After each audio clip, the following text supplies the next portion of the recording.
Welcome, stranger. Welcome to Soap Opera, a 5th edition Dungeons & Dragons actual play podcast. In the lands of Discora, tensions between the factions has made soldiers of the peaceful. Demons and celestials have increased their rampage across the lands. The dead refuse to stay dead, and blood-red clouds boil across the sky. You will be forgiven for thinking that the end was nigh. But that's tomorrow's problem. Because today we find Atticus, Lin'K, Moth, and Tony in prison. Should we worry? I guess we're about to find out. Welcome to Soap Opera.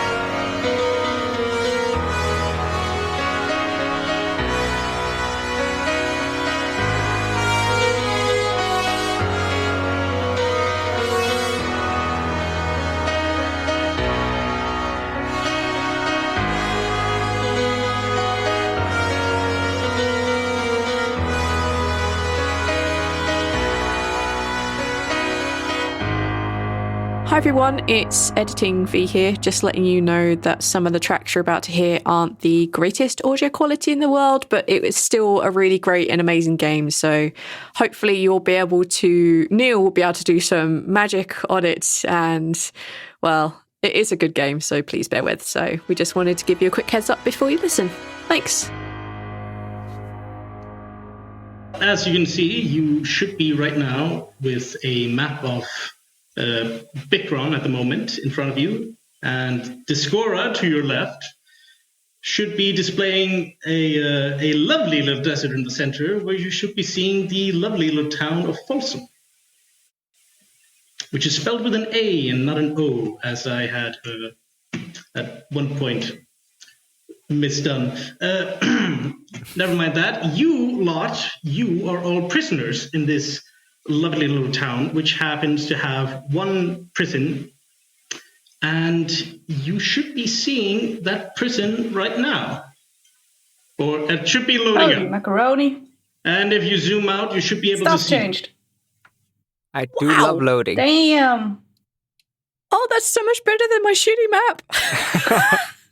It's way better than your shitty map. Thank you, Dagur, for putting effort into this. No problems. I just had to go through 4 different renditions. You just got to make sure that we describe everything, because if we are looking at the map and the audience can see it, we will need to be able to describe it. Yeah, no problem. All of you are prisoners. And no. Yes, morning has come, and all of you wake up to a noise. The noise of the familiar alarm spell going off as they are waking up the prisoners to get them ready for breakfast. And I now want each of you to go around and describe how you look like, how your character looks. Start with Eyþór, sure. You're a bastard, you know that. I know. All right, as the alarm spell goes off, there's a heap of a person that's lying on his bunk. As he starts unwrapping the blankets, you can see that the man is physically unwell. He's got a good old big pot belly. He's got a kind of a crooked back. He's very short, and he's also very bald. Not very, very bald. He's got that male pattern baldness going on. He kind of gets up and stretches out, and for just a second, he towers up to a really impressive 5'2", before the hunch comes back and he slouches down to 5 again. And he looks out to the guards and just like, we're doing this again. Yeah, all right, fine. The guard says, Tony Pepperoni, be ready for your guard exercises or whatever. That's how I'm introducing my name. Get ready for breakfast. Yes. Is this a human? Yes, he's human. Just very short. I was a bit confused about the measurement. Sorry. Yeah. He's like 160 in human numbers. Wait, that's my size. Are you calling me small?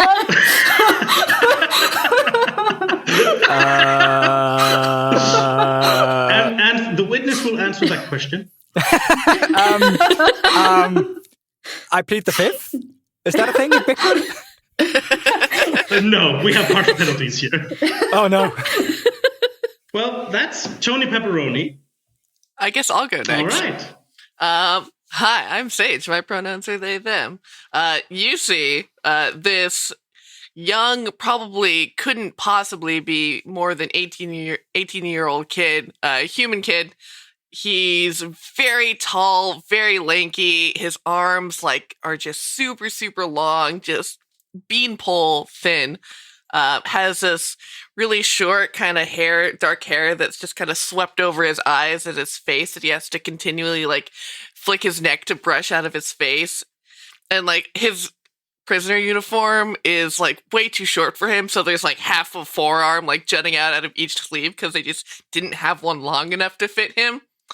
And he's just really kind of sits up and just very, very gangly. He's just rubs his eyes and his face and it's just looks terrible. And this character's name is? This is Atticus Lang.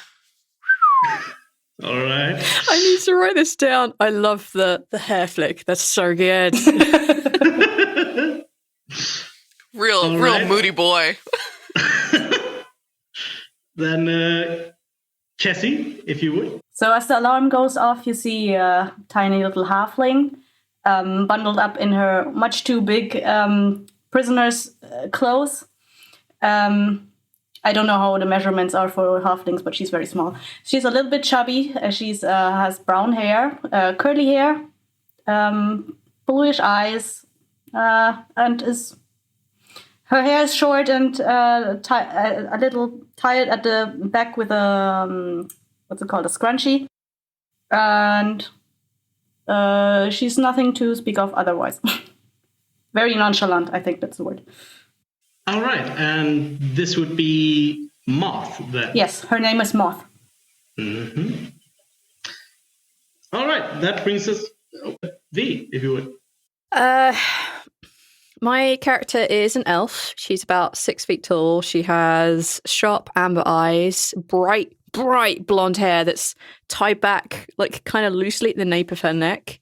Her arms and legs are covered in scars from various broken bones and whatnot, and her eyes have really dark circles around them, and she is constantly scowling.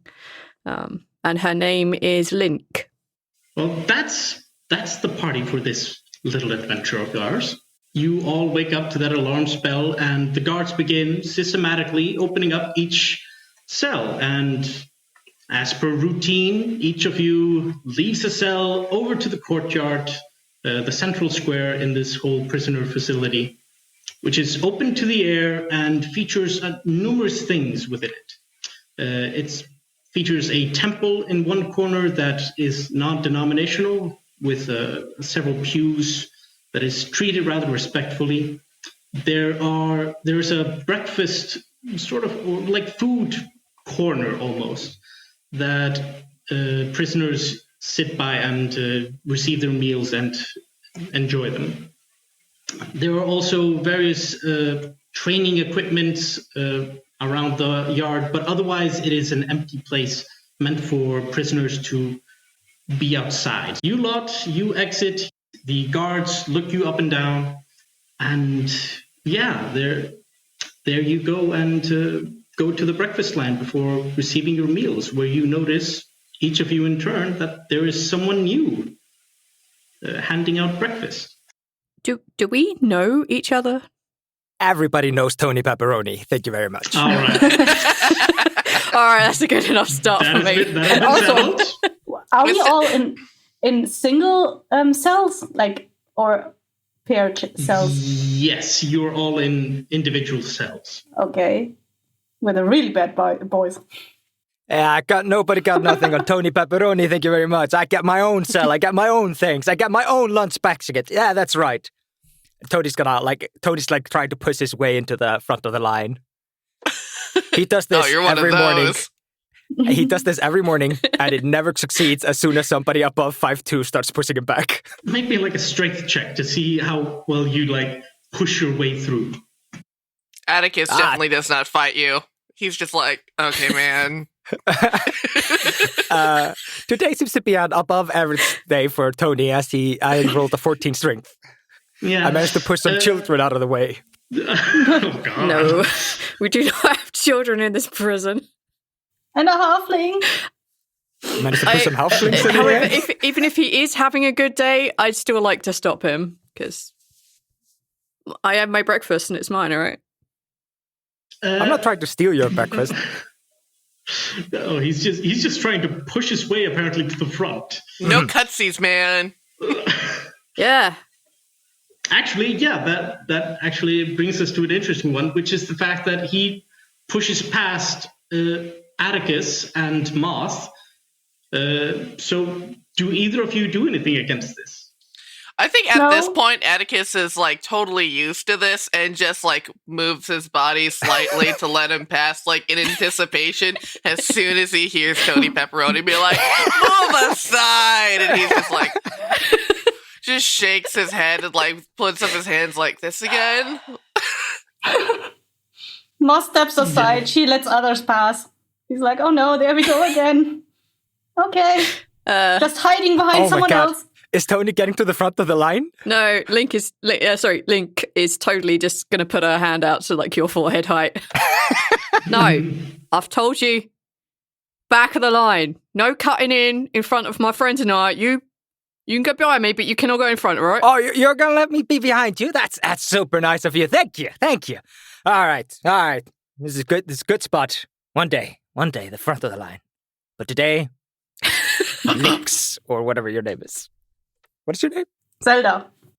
Lin'K. Lin'K. Right. Like the sausage link we're all trying to get with our meager breakfast. Atticus said. What?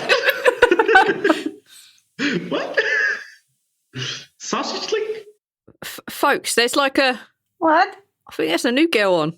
Oh? What's this new girl look like, boss man? Right. Well, this new girl. Sorry. The woman behind the grate serving out the meals. You can see that this is a human woman who has mousy brown hair. Seems to be like early 20s something. She's got a bunch of freckles, and she seems like she's not quite in her element, shall we say. She looks over at you guys and just starts like putting on food on a bunch of plates and handing out water and going like, "Here you go." Thank you. Oh, you're a new girl, eh? Yeah. Yeah. I'm new here. They tell you that I take food to the young kid, right? Yeah. The young kid? Yeah. So they give me like double servings. Yeah. Don't listen to him. He always tries that every day. Roll a Moth, gotta be quiet, otherwise I'll have a go at you for roll snitching. a deception check. What? I'm not part of your group. Yeah, I know, but we don't want anyone else to hear that, all That's a right? 12 on deception. Keep it down. She just looks at you, Tony, and she looks over to her side further into the kitchen and just looks back at you before going like, "Well, this is my first day. I don't feel comfortable like fixing anybody up with anything right now." Oh, no problem. I'll just split my little share with the young one. Yeah, that's fine. We'll just be hungry today. Ain't no bother. Yeah. You're trying to guilt her? Oh yeah. Tony's a greedy motherfucker. He'll try to get some extra food if he can, and if he has to set up tomorrow as an extra food day, he will. The line moves on. She's handing out food. Does anybody else want to say anything to her? Atticus is. What's the food? Sorry. Oh no, I was just asking what's for breakfast. Well, it's a bowl of gruel and a piece of bread and a cup of water. As it has been a cup of water. Oh, a cup of water. Ooh. Yes. An absolutely stunning breakfast that you've been having for however many days, months, years you have been in prison. Do you have some fruit to go with the gruel? Maybe? Could I have some fruits? Please. We haven't had many fruits here in weeks. We haven't had any fruits in months. Please. She looks at you and she just goes, I've not been told that I'm not really allowed to hand prisoners other meals than what is here. So maybe later. Don't try her. She doesn't. She only follows the rules. She's a rule follower. Don't worry about it. Being mobbed already. Okay. So I take my meal and I don't know, sit somewhere. Find a place to sit and eat. And the rest of you do the same, or? I like the idea that Tony goes to sits down with like around 3 other dudes, and they all 3 get up and walk away when he sits down. It's just like, oh yeah. Right. Only Moth is left at the table.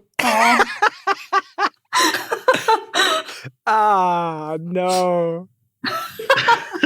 Atticus definitely tries to find a spot in the corner with his back to the wall that is like as smushed into the corner as he physically can be while sitting at a table, just like in his element here. I think Lin'K will probably like receive her rations gracefully, and then as she's like beginning to walk away, she'll turn back, like hair flipping and all this good stuff, and then she'll say, "So, what are you doing here in a prison? This can't be the glamorous lifestyle someone like you should have." Are you speaking to the woman? The new dinner lass. I need a job, and this is just the one that I could get. Well, I'm very sorry for you having to work here, but you just it's rough in here. I don't know. I kind of like cooking. It's just the people that I'm kind of nervous about. Well, if you speak to certain prisoners certain ways and make sure they get a little extra here and there, they can make sure that you don't have a hard time at all. So just be careful, right, love? Okay. Thanks.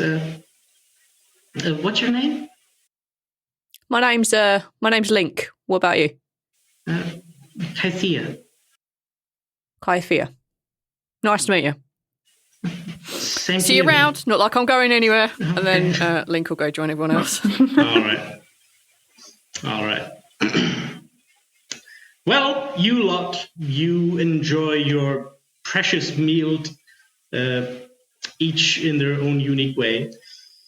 And as finally breakfast is done, you suddenly hear yet another alarm go off. And all of you recognize this one to mean the same thing. It's the one that's been going off almost every single day since prison started. And it's the one indicating that it's time to line up and get ready for inspection by Lin'K, the warden of this prison. Oh no. This fucking guy. And at that, the such guards... an arsehole, right? Yeah. and at that, the guards start like rousing up the group, like, get in line, everybody get in line, come on. Hey, I know what I'm doing. You know, no need to push, yeah. Tony, just get in there. Oh, you know I'll be in line. You know I will be. Yeah. I make sure that I make sure whether I stand is the furthest away from Tony.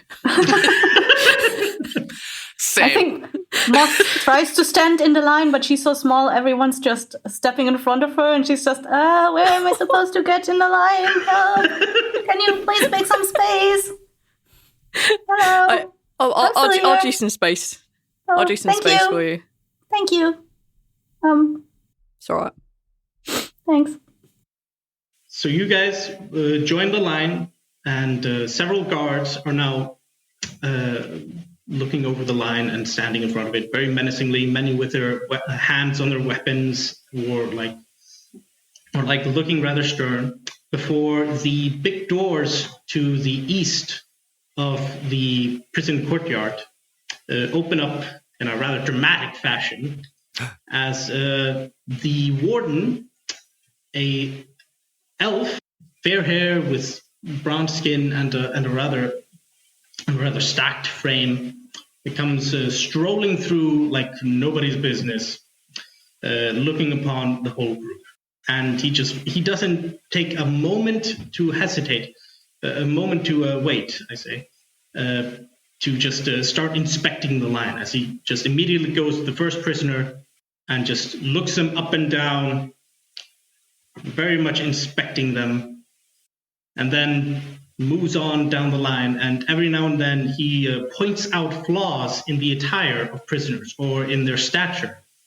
And he delivers his form of justice concerning that, which is usually a punch in the belly or a slap of his hand. Now, as he steps in front of, let's say, Atticus, tell me, is there anything concerning your attire that is not quite right? Well, I definitely think he's, he's just like this awkward, like, upper end of the teenage boy. And so his uniform is definitely like a little like dirty. He looks just so awkward in it. He also hunches. He doesn't stand up straight because he's like 6'4", and he just like hates being so tall. And so I definitely see like that would definitely be the thing that the warden would be like, stand up straight, like every day. And every day he's just like, oh my God. 6'4" and hates being that tall. My God. Lindgren looks over at you. Atticus looks you up and down, looks at the dirt on your clothing, and just remarks, clean that up when you have a chance. And stand straight, for goodness sake. And he just can't even help it. Just rolls his eyes so hard as he's like tries to push his shoulders back, flicks his hair out of his face, and it's like, huff. Yes, sir. At that sort of remark, he just takes one step past you before giving a swift gut punch to you. Oof. He's so used to it. And you take 1 point of damage. Oh, my life force. You're a wizard. That should hurt. Right. Lindgren keeps going down the line, stopping in front of Moth. Moth, Yes. Anything concerning your attire that might be at fault? Prisoner garb was a little bit too big for her, so she's not really filling it out, and so it's a little bit not really dragging behind her, but like she probably found some kind of rope or something to tie it around her belly, so at least it holds somewhat up. And she's also a little bit. I think Lin'K was standing beside her, so she's like subconsciously holding onto her pant leg, like poking from underneath her, from behind Lin'K's leg. He stops in front of you, looks you up and down. I say you still haven't found a fix for your attire? No, didn't give me anything. Don't start laying blame at other people. There's nothing I can craft nothing here. They won't give me a needle or anything that looks remotely like a weapon. For a good reason. I'm not a criminal. I'm not here because I did anything. It was a false accusation. And he smacks you across the face. Ow! Talk it back to the warden. I want to punch him in the face. Okay. Fuck it, Riot. Make an attack. She's hiding behind my leg. He threw a punch at roughly my groin height. Fuck this guy. Oh, you're sucker punching him? And she's, yeah, I'm just gonna punch him in the face. No. Fuck this guy. Are we in initiative yet? Good. Fuck it. Depends how hard he punches me. I still don't have a lot of health. 1 punch. Damn! He's going 19. down. Goddamn. I have a plus of 0. Oh, okay. You go in to sucker punch him as he's striking towards Moth, and you hit him. So how much damage do you do? It would just be 1 because I'm not proficient with unarmed attacks. You deal 1 damage to him. Then tell me this: how do you punch him? Do you just sucker punch him in the jaw or whatever? Yep. As he's doing that, leaning down to punch, I'm just gonna uppercut him in the jaw. I think Moth is just taking a step back and falls to her butt. You uppercut Trips him over her own hem. Atticus will extend this long arm to help you up. Oh, thank you.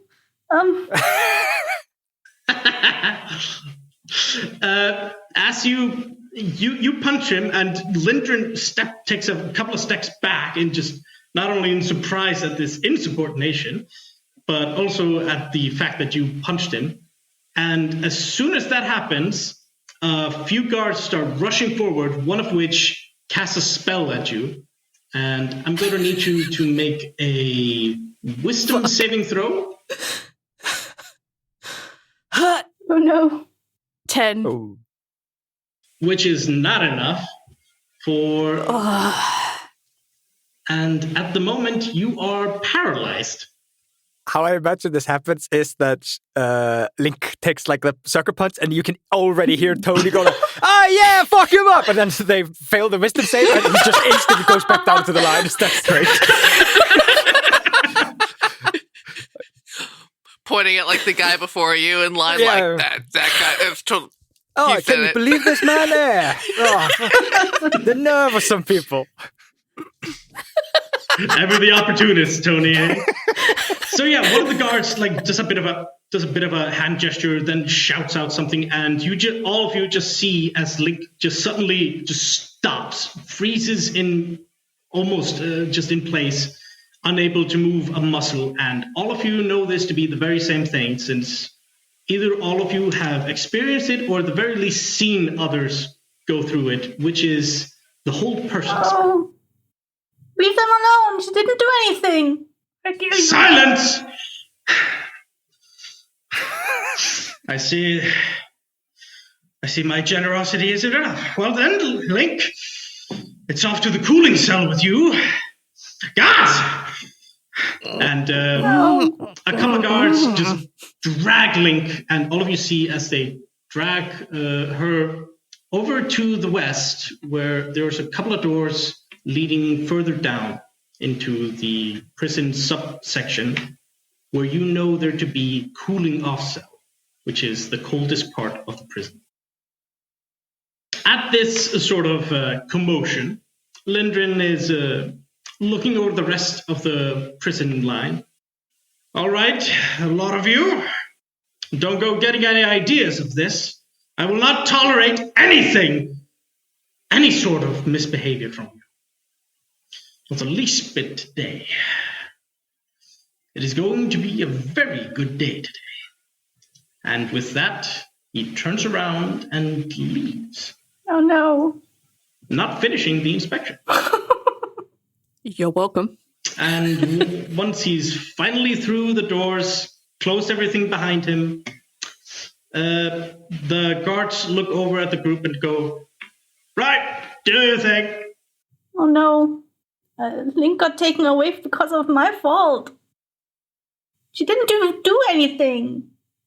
I think she's still standing kind of near Atticus because Atticus was giving a hand to her when she fell down. Mm-hmm.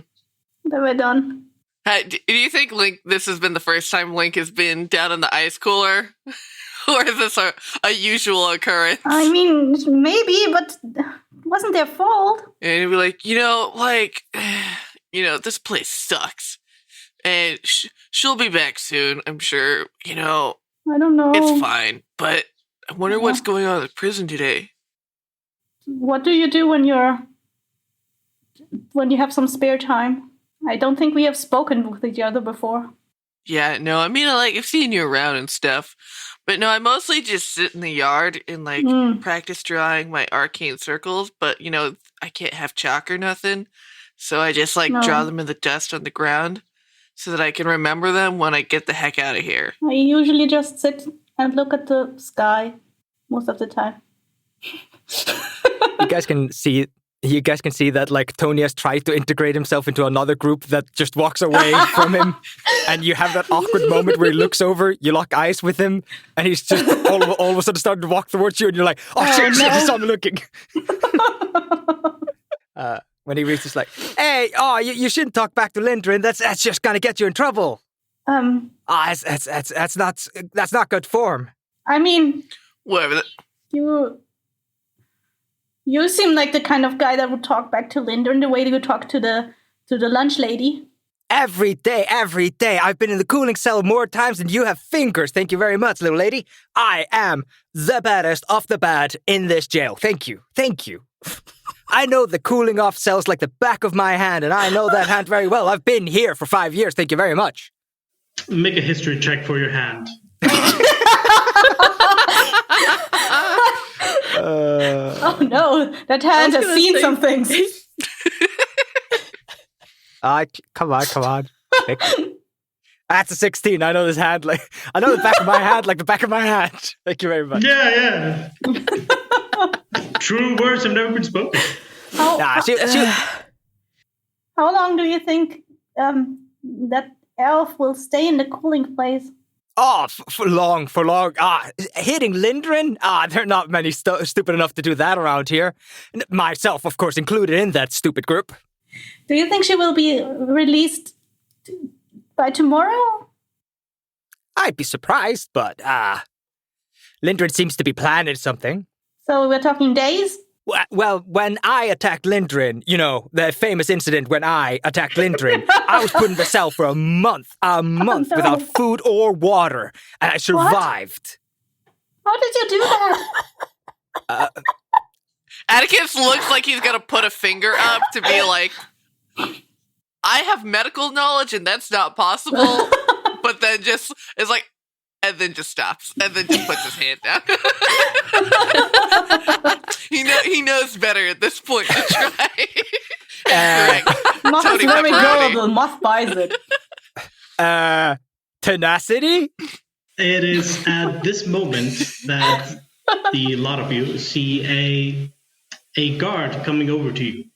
You guys know this guard. It's one of the better guards around the prison, known as Caden. You all know him by name, and though he stutters, he is a respectable person who takes things fairly, even if he does have to, on occasion, follow the boss's orders. Hello. How are you all doing?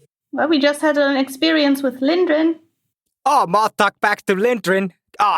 Should have seen it. I did not. You should have heard the mouth on her. Lindrin was right furious. Did you say something to him? No. As he looks over to Moth. He just said my garb is too... I should fix my garb, but I can't. It's too large for me, and I cannot fix it. They won't give me a needle. Well, but we can't do that. Yeah, but then at least give me some clothes that fit. And at least I don't need to get some talking down from Lindrin every day. I'll try again, but there's been very little luck getting some. Do you not have other halflings in here? We do, but it seems to only be you for some reason. Oh. Just do like me. I roll up the sleeve. Keep rolling it up, and then until it fits. Jesus. And Tony does this, and he's showing off his really flabby, there's nothing to show off on his hands. He's just like, yeah. I do it. Impress the ladies. Yeah. It's just this unflattering thing that he's doing, and then he does the other hand too. Atticus, are you all right? Oh, I mean, I'm fine. This place sucks, and Lindrin's a total dick. But I mean, it's not like that ever changes. But like, he was saying that today was like a very important day. What's going on? Right. It's like this. Things are gonna change around here, and not for the better necessarily. I'm not really supposed to say, but Caden, you know you can trust us. Come on, buddy. He's still trying to roll up his sleeves even further. Jesus Christ. Folsom is no longer part of the dusk. It's part of dawn now, and that means dawn rules. After saying that, all of you immediately know what that means for you. The dawn does not look kindly upon crime. Oh no. Many of you have done crime that would get you executed. Caden, I didn't do anything. I told you before. I was falsely accused. It doesn't matter. You've been tried and found guilty. Look. I don't know what else to say. I guess sorry. Does that mean I have to die for a crime I didn't commit? He didn't say it, but it's going to happen by sunset. Oh. Wait, today? Yes. Oh no. Wait, there are laws or something about this, right? Dawn rules. But Nah, We're now under the dawn. It's is the change happening already? there's someone coming tonight, and they'll be seeing over the killing. Oh. Like Tony kind of like leans in kind of conspiratorially close to the other two and just like, that's, they're gonna kill us. And you guys can just hear his tone, his voice is completely different now. It's just like, they're gonna kill us, guys. What am I supposed to do? They can't do this. Well, This can't be happening. Usually, when they change over, shouldn't that take at least a couple of months before something like this happens? Like, until the effects reach us? Why is the prison the first to change the rules so that we... it's Lin'K. But why? It's Lin'K, clearly. He wants this. Because he's a dick. Yeah, like I said, man. God Wait. damn it! God damn it!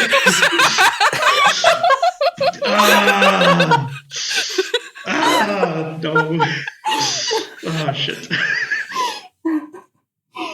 I'm here because, I tried to like do a good thing and they still put me here anyway, which I mean, I guess was better than dying, which is the alternative, but I'm going to die anyway. Like, and then he like looks at the guard who's like standing next to us. Like, even though we're familiar with her, and he's just like, kind of makes the notion to the other two, like, with his head, like, whatever, let's just go. Where to? Where are we supposed to go? We're going to die. It doesn't matter where we go now. Well, we got... Excuse me. Are you okay? No, Tony's dying. Tonight. Well, we got until tonight, so I think we should try to do something with our time. Thank you for letting us know, Caden. Thanks. Bye. As like Tony starts like pulling Moth and Atticus away from the guard. Atticus, I know you've told me before, and I was totally listening, but you have to tell me again. Why are you in jail? I went to school for mortuary sciences, and I was like really excited to like study to become an undertaker. Like, so, because, my family, we worship Kelimvor, who's like the god of like, don't be fucking undead. And So I'm like, yeah, that totally makes sense. Like undead or Yeah, gross. yeah.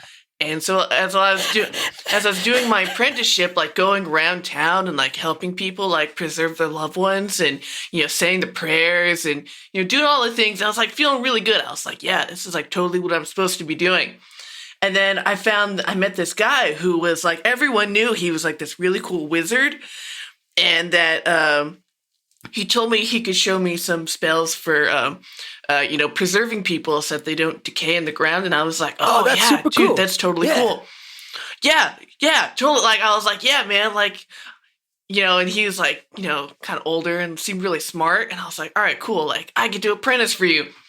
But then, like, he turned out to be this necromantic asshole, and not like... Oh, that's not cool. No, it's not fucking cool, man. And it turns out when you preserve people who've died, they actually make better zombies because their skin's not, like, falling off and shit. And I was like, oh, shit, dude. This isn't cool, man. Like, this is against my religion. Like, I don't think I can work for you. And he's like, well, it's too late. You gotta, like, help me do my evil plan. And I was like, nah...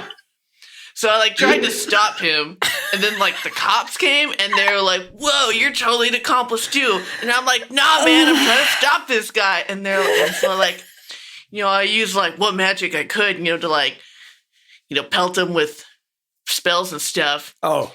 And we ended up getting him, but they were like, well, okay, we can't prove either way if you were like an accomplice or not, but you did help us. So instead of just like outright executing you, we're just gonna put you in prison. And I was like, that sucks. And now I'm here. That's a major bummer, man. Right? I have my whole life ahead of me. Well, it sounds like all of us need to get out of here. And that's good, bad. Because I'm totally not innocent. I killed the dude, but it wasn't my fault. So we need to get out of here before they kill all of us. We need to get Lin'K out of the cold cell too. Yeah, I mean... Lin'K! Who? The elf! Who? The one who was flirting with the lunch lady who I was like that totally was crushing on, but I just like don't know how to talk to girls. Was that flirting? I don't think that's how you're supposed to do it, man. That's flirting. You really need to work on your technique. I don't think it's going to work. All right, let's work on that. I'm no ladies' man. But I don't think that's right, dude. I don't think she was into it. All right, well, you guys are going to help me work on that once we're on the outside. But until then... All right. You know where the cold cells are. Maybe we need to get in there and get Lin'K out of it, and then maybe we will find a way to get out of the prison that way. Yeah, you've been down there so many times, mate. How do we get down there? Right, yeah, I've been down there all the time. Right, yeah. Back of my hand and all that. Okay. What if we did something to piss off the warden so he puts us down there, and then we'll all be down there? But then we won't be able to get out. That sounds like a high security thing. We just need to get down there and get Lin'K out of there, and I'm pretty sure there's some way we can get out of the prison there, maybe? Maybe we can find some way to get through the walls or something. I don't know. Okay, so... Man, if only I didn't have this stupid thing on it as he pulls out, like, the magic collar that's around his neck that keeps him from casting magic. Oh, it's an anklet. It's an ankle bracelet. Oh, it's an anklet. Well, then he kicks like the anklet on his ankle. Okay. How do we get that off you? Do we need a key? I don't think we're gonna get that thing off. That's really hard. But who would have the key to that thing? Caden? Maybe Caden. Probably the warden.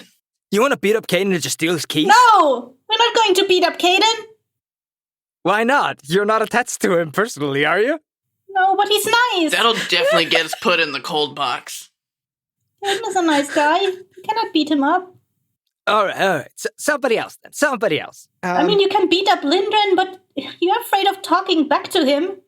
How are you supposed to beat someone up that you cannot even talk up to? Maybe he has keys. Maybe somebody has keys. And then you will be able to beat him up? No, I'm not going to beat Does that make a difference? I'm not going to beat anybody up. I can't beat anybody up. I'm just going to steal the keys. You were talking about beating someone up before. Yeah, that may have been a red herring. I read a lot of books. I've been in prison for, what did I say, 5 years? Yeah. I don't eat herring. I'm a vegetarian. Okay, so Tony has not been actively planning to escape, but would Tony know if the guards carry around keys that could open the the cool-off area? You know what? Make me a knowledge roll. Make me maybe like a intelligence Investigation. Investigation, sure. Thank you. Boop. That's a 10. Damn. This is a kind of generalized knowledge, seeing as you've seen people go in and out of the cooling off cells. You'd know that they must have keys, but you're not sure if all the guards have it or just some of the guards have it. All right, Tony turns to the rest of the guys and just like, all right, did you see who opened the cold storage this time? Because they clearly have a key. We just need to find that motherfucker. Do we know the guards that took Lin'K away? You know what? Make a history. Let's see how good you remember things. I see nothing. Oh, okay, 6. Boo. So Moth, you were like caught up in the whole incident and didn't really pay too much attention. I was knocked to my butt. Yeah.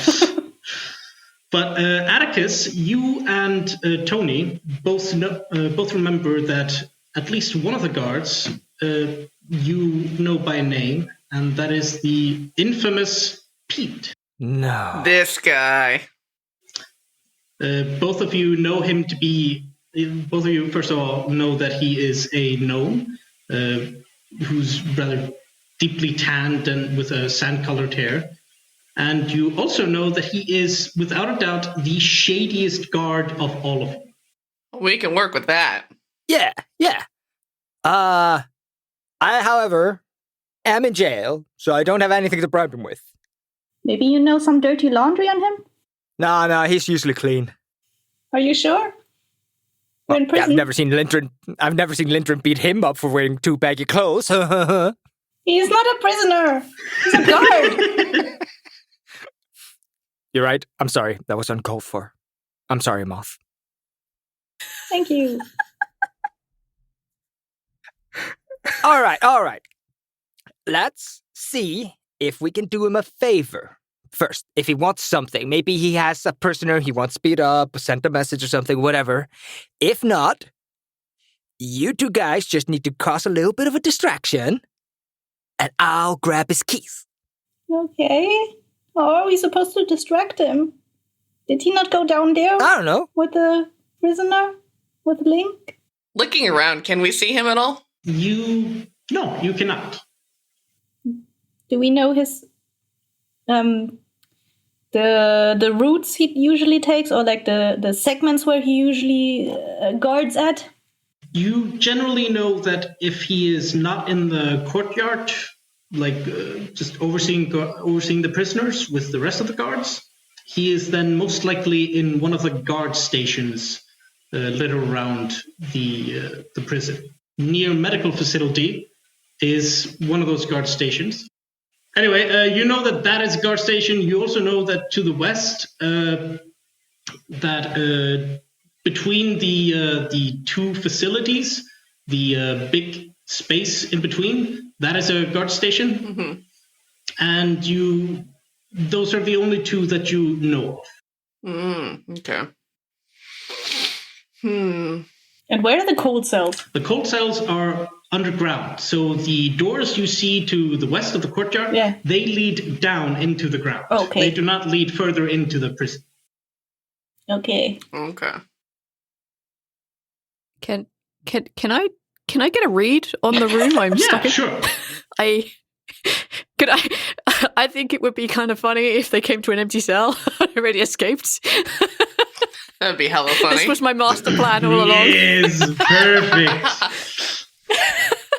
Get thrown in a cold cell and leave. I'm not saying I'm doing that, guys. I might. All right. Jumping over to Lin'K, you are in a large, damp cell with water dripping from it from above on occasion, and it's Gross. you can't really see anything in here as it's pretty dark. But you know that I'm Elf. Oh, that's right. You the stupid vision of so many different creatures. So yeah, you see that this is a bricked up room with a single heavy iron door that is the only entrance to this room. Okay. I would like to look around and see if there's like any loose bricks, exactly where this water is leaking from, because that would lead me to suspect there is a hole somewhere. I mean, I might be way too big, but Lin'K is looking for an escape. Yeah. Lin'K has no idea what's going on, but Lin'K doesn't like this cold, damp, dark room. Make a perception check or investigation, whichever one. I will take perception because, yep. Whoa! 20. Damn. Filthy, not natural. Filthy. You look around this room and you're like focusing in on these bricks where the water is leaking, and you can see that the mortar in between them is like cracked in places. So yeah, you can see that this brick, like it's so far, it just seems like the one brick that seems to have anything really going for it.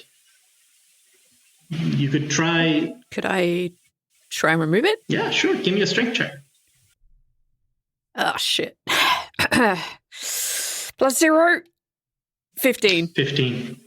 You reach up to this and you can't really get a good grip on it, and what little you can, you keep slipping just because of the water dripping off it. And this is a cold place, so as you keep trying this and water keeps leaking onto your hand, you just feel you start shivering more and more as you try and do this, and you just finally get this like uncomfortable sensation in your hands before you finally give up. Okay. All right, I'm gonna bundle my now super cold hand like against my chest and hold it close just to keep it warm, and I'm just gonna start like pacing up and down. And Lin'K will probably start. She's probably gonna start reciting the various formulas for how to make cogs perfectly. It's like the mantra she does to keep herself sane, just very loud, like, all right, and you take this and you put it at 4 degrees and you line it up with the sun. So she's just going to be talking through the method of making a cog really loudly because it's super cold and she needs to distract herself. This is all I have until I annoy someone to come and talk to me. As you keep doing this, you find you hear just a single knock on the door that just reverberates throughout the room before a little slide opens up the a little window in the door where you can see a bit of light coming through, and there's a person on the other side, a familiar voice to you, going, how are you doing down there? Well, I'm bloody cold and I'm bloody annoyed. Tell me at least Lindra's going to get a bruise. Well, Braska's already seen to that, so I doubt it. Oh, fuck. Got any idea when I'm out of here? Otherwise, I'm going to probably run out of ways of making cogs. Look, seeing how things are going and all that, I don't know. Look, just try to keep yourself warm. I'm gonna pull on a few strings and get you out of there, like sometime tonight. No, Caden, come on, man. Like, it's really cold in here, and you know he was picking on Moth. Like, Moth didn't do anything. Come on, I promise I'll actually behave today. Make a persuasion check. Sweet, I am not good at those. 11. Caden just goes, Linton's a dick, but you know better than that do this. Sorry, but you're gonna stay there at least for now. And he just closes the shutter. Fuck. All right. Can I move the shutter from my side? Make a sleight of hand check. Oh, 23. You start like just pressing on the shutter with your hands and like trying to like slide it. And either Caden was just being reckless or something, but clearly this shutter was not like properly closed. So lucky you, as you managed to like slide it just a bit. Do you want to fully open it? Yep. All right. I need to annoy the next guard.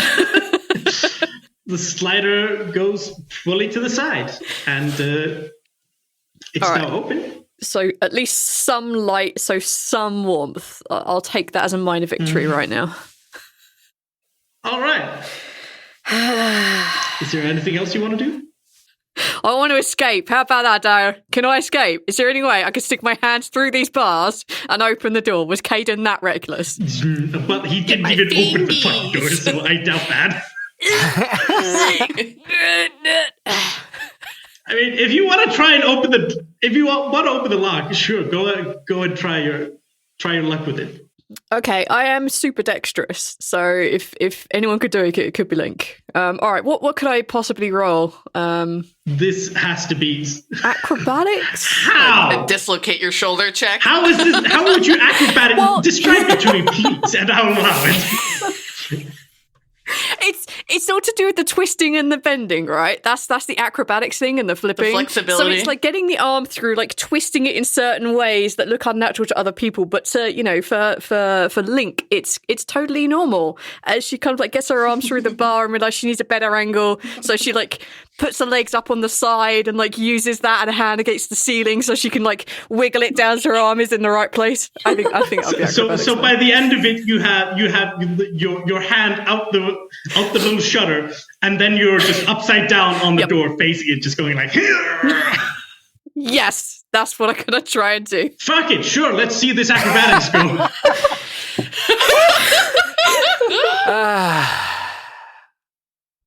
15. Well, I'm terribly sorry. As nimble as you are, and as impressive as it would look to any outsider, unfortunately nobody saw it. You just do not manage it. No matter how much you spin around and twist your arms and try like different hands, different fingers, you just are not getting this in any sort of flip. I surrender and fall to my butt on the floor and then just continue reciting different ways of making cogs interlink with one another. This is how they will find me. All right, so the other group, the ones not in the cooling off cell, what are you doing? I think we want to figure out where Not-a-Pete is, and we want to steal his keys. Just as a little bit of a clarifier here, even though you guys are currently in the courtyard, you don't need to right now be there. Yeah, we can wander around the cell area, right? You are allowed to wander the cells, and on the western part of the prison, you should be able to see the facilities where there's a row of wash bins and buckets, which is essentially for the prisoners to wash themselves and do their business. So they don't need to just do it in their cell. All right. Those are the places you are allowed to roam at the moment. So, my plan, super simple. We talk to Pete, see if he needs any help doing anything. If he says no, you guys just flirt with him, and I'll steal his keys. Okay, we can try. If we can get him out from the... Well, even if we, get the keys anyways, I mean, there's, a big door in the middle of the courtyard that goes down there. Everyone's gonna know that we're, trying to open the door. Okay, you got a point. I'm imagining Tony is enough of a hothead to have gotten himself actually thrown in the cool-off rooms a couple of times. would I know of a different way in or out? Anything? Like even thinking of Moth's tiny size as a possible... Please don't shove me through the toilet. I'm not... I got an idea. All right. So what we're going to do is we go to the washrooms because, like, Lindgren told me that my clothes were nasty. Yeah. So, like, go to the washroom, like, and pretend we're going to go wash stuff, and then just, like, get, like, some soap and put it in your pocket, and then we'll, like, pretend to get in a fight and whatever, and then they'll want to put us down in the cool-off room, right? So as they're putting us down there, we can, like, totally take them, and we can, like, use the soap to make the floor really greasy, and we can, like, beat them up and take their keys. Won't we be held person during that time? You just, like, take it from a magic caster, man. You just gotta do it, because it's like you gotta, like, focus on it to keep it going. So you just gotta, like, punch through it, man. Like, I totally believe in you. You're Tony Pepperoni. You can fight through anything, man. I am Tony Pepperoni. That is my name. You're right.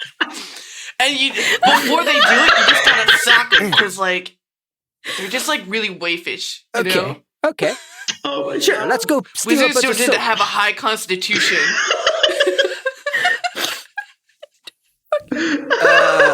Yeah. Like, if it's liquid soap, how are we supposed to carry it around with us? Well, it's gotta be in, like, a container, right? They don't take the whole bucket or whatever. They don't just, like, have soap on the ground. You got pockets. What are you talking about, Moth? I don't know that my garb has pockets. You just, like, get a bar of soap that's, like, kind of soapy, and then if it's not soapy enough, you spit on it, and then...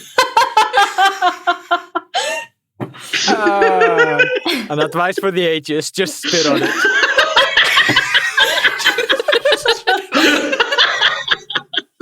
I want a t-shirt. Just spit on it. Oh my It's God. applicable in so many different situations.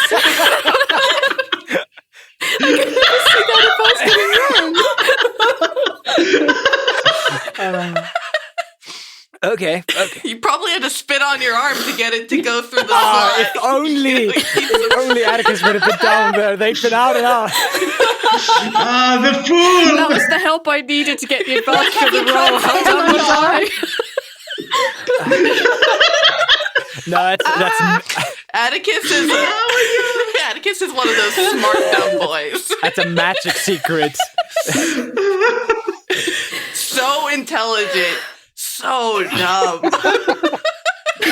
This is like the fantasy version of like a WD-40. Like, just spit on it. That'll solve it. That'll loosen it up. Come on, man. That'll get it going. Exactly. All right, we're gonna go steal soap. Okay. Step one of master escape plan: steal soap. My blood comes. I mean, I can probably conceal it the best because my clothes are the most baggy. There you go. And that shit hurts when you put it in your eyes, man. It stings. Just spit on it.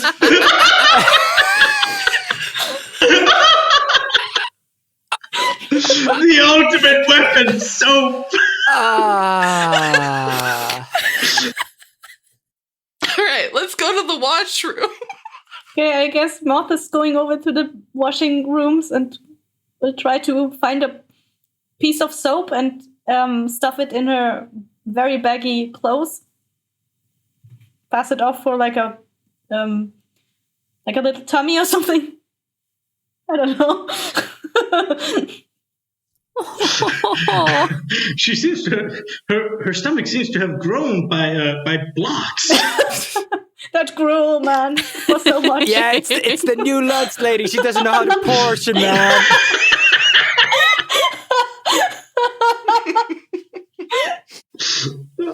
I heard she gave Tony Pepperoni double portions. She put soap in the food. What? Right, so you guys head off to the facilities, I guess. Oh, God. Okay. You move down into the cells area before heading west towards the big hallway that leads onto the facilities. I keep my eyes out for Pete. Right. Okay. Just if we see him there. Make a perception check. All right. Oh no, it's a bad one. All of us or just him? If all of you are keeping watch out for Pete, then all of you roll perception. Okay. Yes, please. let's go with it. Perception. There we go. Whoa! Oh God. Wow. Okay. Yeah. Okay. Hold on.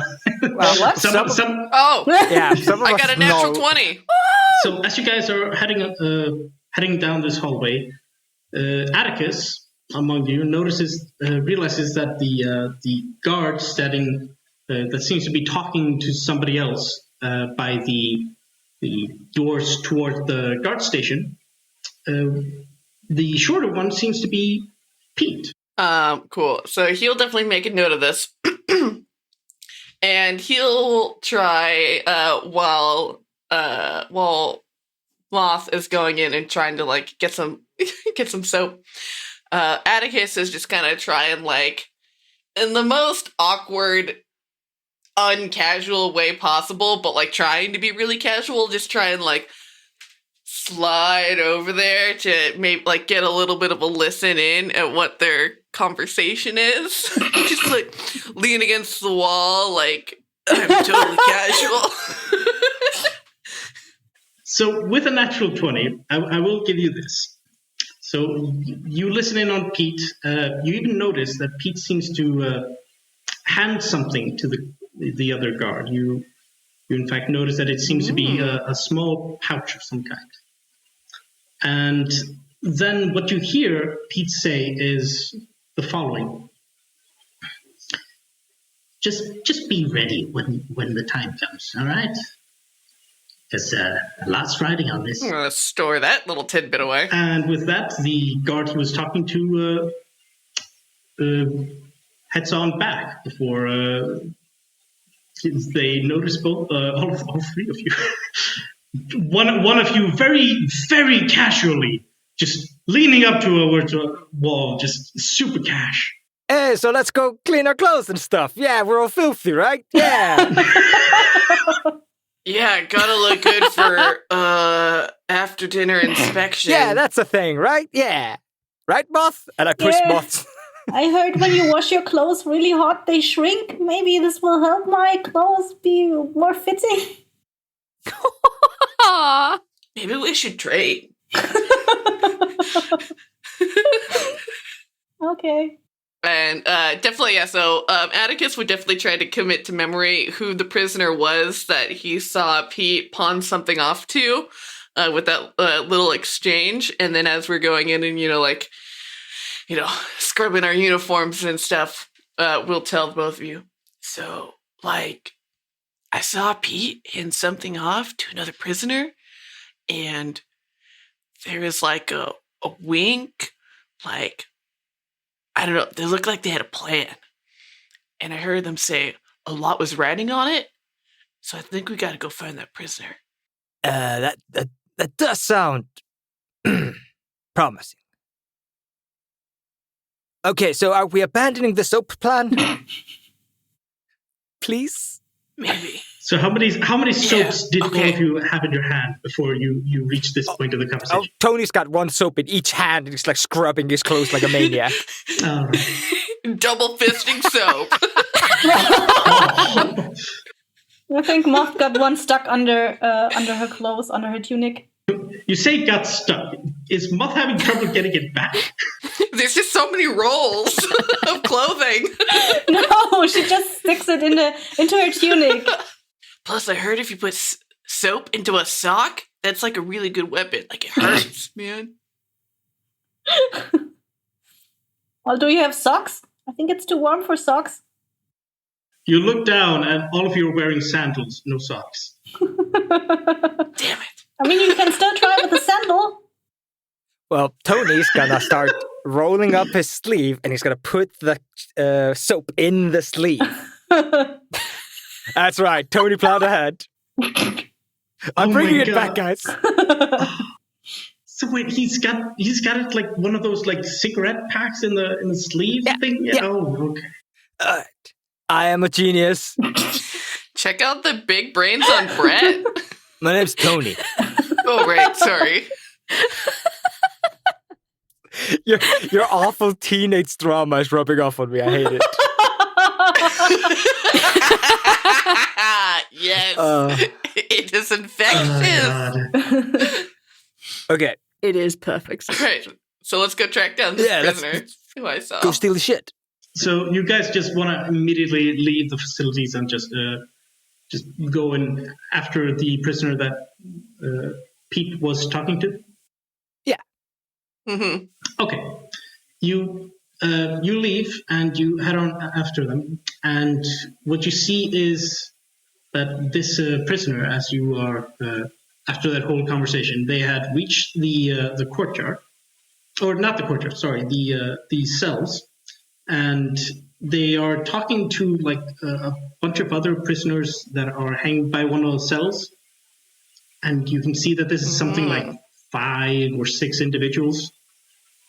And you see that even though you don't spot it on this one dwarf, but you do notice it on other dwarves, a distinct tattoo that is of a snake with D6s for eyes that show 1s on them.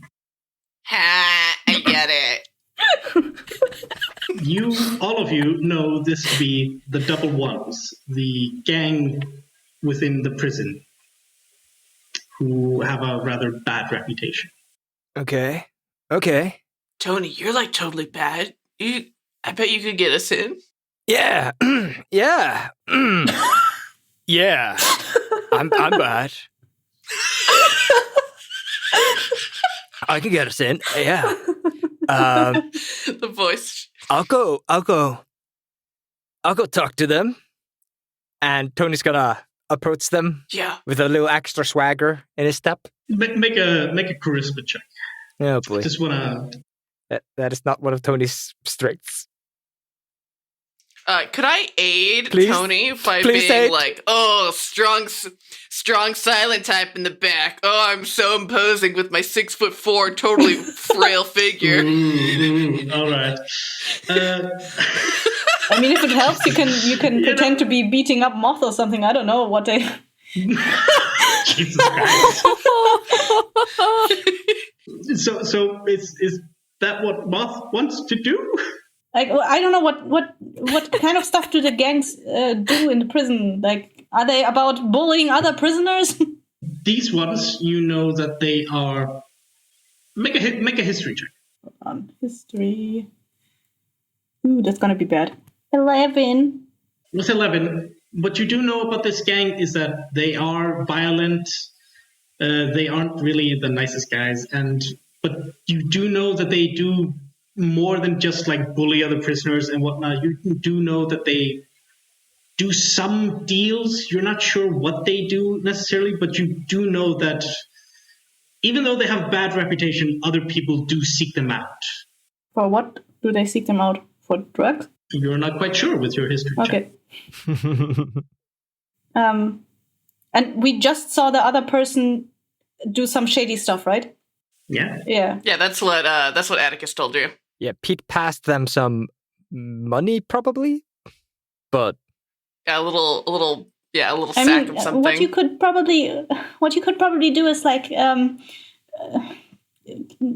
drag me in there by the scruff of my clothes and say that you found me snitching on them and that you want to join them that way, like just a show of faith. Oh, but they're like totally gonna kill you. Though. yeah, it's not a good plan. No, please. Let's not get you killed before your execution. Oh, but maybe we can tell them that we heard someone else snitching on them. Oh, Pete's snitching on them. But he was part of the deal, wasn't he? Oh, it's a setup. It's like Double Indemnity, you know, that puppet show, and they like totally betray him. Yeah, I read that book. I totally read books. As you guys are discussing various ways on how to approach these dangerous-looking fellows, one of them just very blatantly walks up to you. What the fuck do you want? Nothing. Then move. Atticus will pat Tony on the back and be like, "Go, man, go. You got this." We know you got a deal going on. And we know something you might want to know. Because we know things that you don't know that we know. So many things. I love your backup. I got you, man. You know what? Make a deception check with advantage. Thank you. Thank you. Yeah. All right. Teamwork. Oh, it's a natural 20. 22.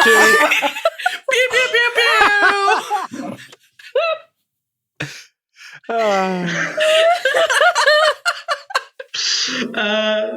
The dwarf looks at you guys. He looks at you up and down and goes like, all right. Well, you better speak to Fisty about this then. And he oh shit. He leads you guys into the cell where you see a particularly nasty piece of work. This is a dwarf with short, like fiery red hair, but no beard. He's also sporting on his cheek a tattoo that is that same one as before, with a stick with D6s for eyes. He's sporting short sleeves, and yeah. Tony would know Fisty, right? Oh yeah, this is okay. Yeah, just was a very well known. Okay, Tony kind of walks in like, "Hey, Fisty! Long time since we talked." And he like puts his hand up for like a high five smack thingy. Fisty just looks at you with just deadpan stare. Right on. Gotcha. All right, Fisty, you know that we're on the level, right? We're all in here for some fucked up crimes. Right. So, what's it to you? Well, we were going to use this to our own advantage, but currently we're out of options, as Tony's like ravaging his brain for a plan right now. It's like, we are going to die tonight. At that, Fisty looks over to the guys on his left and to the guys on the right. Just looks over back at you guys and goes, "So you've heard?" So you know. Yeah. All right. Not a lot of things that get past me here. We heard that Pete is trying to implicate as many of your guys so they can execute them with him tonight. Make a deception check. I already rolled that 20, you bitch! But it was for the other guy, wasn't it? I That was know. for another guy. Can I get an advantage because I came in pretty hot? Okay, you know what? You get an advantage because the other guy is behind you going like, "Yeah, they got some shit, man." Yeah. And I opened the story with a truth. So, like... All right. You get an advantage. All right, that's 18 on the die, so 20. Fisty looks at you and he looks over at Moth and Atticus. And how did you get this? How do you know this? He was bragging about it outside the northern guard station with Lin'K. With Lin'K, you say? Yeah. They seem to be in on it together, of course. Lin'K tried to get rid of all of us. That nasty piece of work. Yeah, guy's a total fucking dick. Right? He really is. A bloody rat. I'll see him sent to Bellum at the end of this. Who else knows? Well, it's the three of us, and then there might have been a third guard there. I didn't catch a look. I didn't recognize him. But it was Pete and Lin'K, for sure. Oh, they're getting antsy, are they? Shit. Well, I'm not fucking ready yet.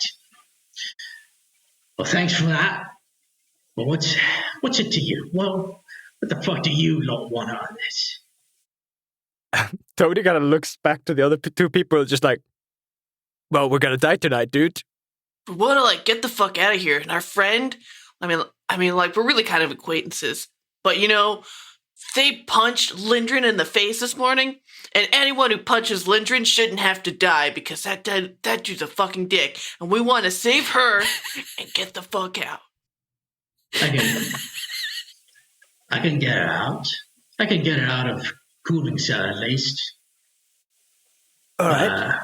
I'm not so sure about getting you guys out. Thanks for the information, but I kind of have a crew going here. Yeah, just don't trust Pete. He's up to no good. You know what?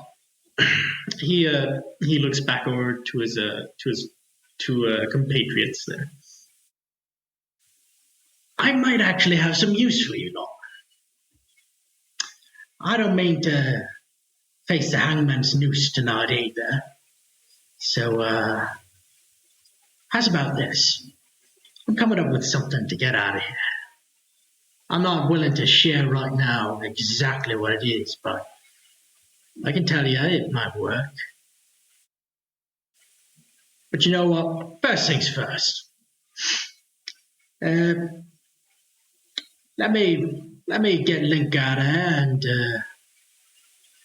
and we'll talk after lunch. Yeah. Just be sure to bring your A game for what is to come next. You know, Tony Pepperoni never brings anything except A++++. Fine. Good to hear, because it might cause some deaths along the way. I'm okay with that. Just a heads up. Just a heads up about the heads off, right? Okay, I'll leave. Get the fuck out of my cell. Yeah. You got it. You got it. I'm Tony. You're a Fisty. You got it, Fisty. Swiftly make our exit. Yeah. You make the exit, as does one other prisoner, who one of the other double ones, who seems to be heading off doing something else. Okay, so that may not have been the plan when we came here. But I still have 2 bars of soap if we want to go for the soap plan. Okay, let's like hold that for like a backup plan. Okay, plan B. The soap plan. All right, I'm assuming that we're going to just go back to the courtyard and see if they can actually get Lin'K out of Cool. You guys head on over to the courtyard, and there's a bit of activity going there as prisoners are doing this and that. And after a handful of minutes, you guys see that one guard is suddenly moving towards the cooling off cell, to the entrance to the morgue and the cooling off cells, and goes down there. And you don't see anything until a bit later. Switching over to Lin'K, I take it you still have the shutter open? Yep. you have it open, and you what is your natural perception? 15. Well, with a 15, you know that you can clearly hear some steps coming down as the doors have swung open to the whole entryway, and you can hear some steps coming down towards your cell. Do you do anything? I think Lin'K is listening and like trying to then time the formula that she's speaking out loud to each step, because she doesn't know if they're coming in her direction exactly. And then when she realizes that they are, she kind of abruptly stops, realizing that she might sound like a nerd, and then just like patiently wait back against the wall opposite the door in case it's a guard. Pitch, circle, diameter, ground. Oh shit! What the hell? They look over towards your door. Whoa! You ain't Caden. What the fuck's going on? And I'll walk over to the door. Why is this shutter open? I don't know. Maybe Caden thought I should have some air, because, yeah. What the fuck are you doing here? Fisty sends his regards as the guard suddenly opens the door for you. Fisty. That's right. Fisty sends his regards, and the regards are opening the door. So come on. What does he want from me? He says, he just says it's a job. He's got a job for me. Like, Fuck. I know this day. I don't want to bother with anything more here, so if we could just hurry along so I don't get in too much trouble over this. Yeah, all right. Keep your shirt on. And I'll follow them up.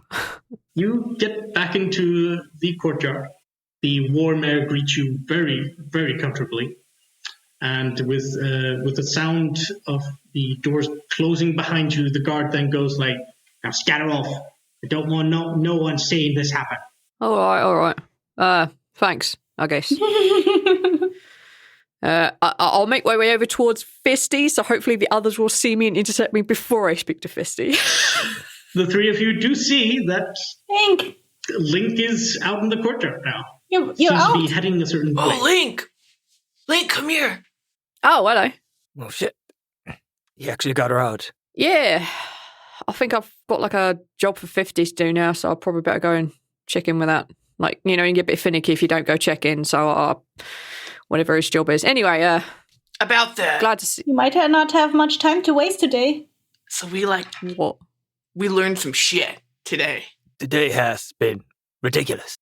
Wait, what? Oh, all right. I got stuck in a cell for maybe an hour, and apparently shit has gone sideways. What? What's going on? Well, I'm not sure your shit has gone sideways because I'm not exactly sure why you're in here. I'm pretty sure you told me once, but I wasn't listening. We might be part of the dawn. You see, like, Lin'K tip her head, looking up a little bit, thinking, and then she goes a little bit pale, and she looks down at you, like, so that's all right. So when does that happen? Tony does like an exaggerated movement and looks at his wrist, which doesn't have a watch on it, and just goes like, tonight. Oh, look at my wrist. It's tonight. Also, your right wrist, really? Yeah, I'm left-handed, so of course my watch is on my right. Oh, okay. I didn't know that about Tony. Lin'K is going to go sit down somewhere, and like she's going to put her head in her hands, and she's just going to think really hard. She's been here for a while. Mm-hmm. Has anybody escaped in that time? Make a history check. Alrighty then. History's working its ass off today. 10. I feel odd about doing this, seeing as this is your world, your history, going there. I am an outsider working this. So, V, if you could please tell me, with a 10, would you know if anybody has escaped that prison ever before? I don't know if I ever wrote it into your notes if anybody escaped the prison, because it's certainly not in mine. I can tell you Well, didn't. Dagur, now is your chance to establish Okay. weird lore. A chicken escaped one time. It was a murder most foul. I'll see myself out. Boo! Boo! I want a new DM! Boo! All right, so Atticus is DM now.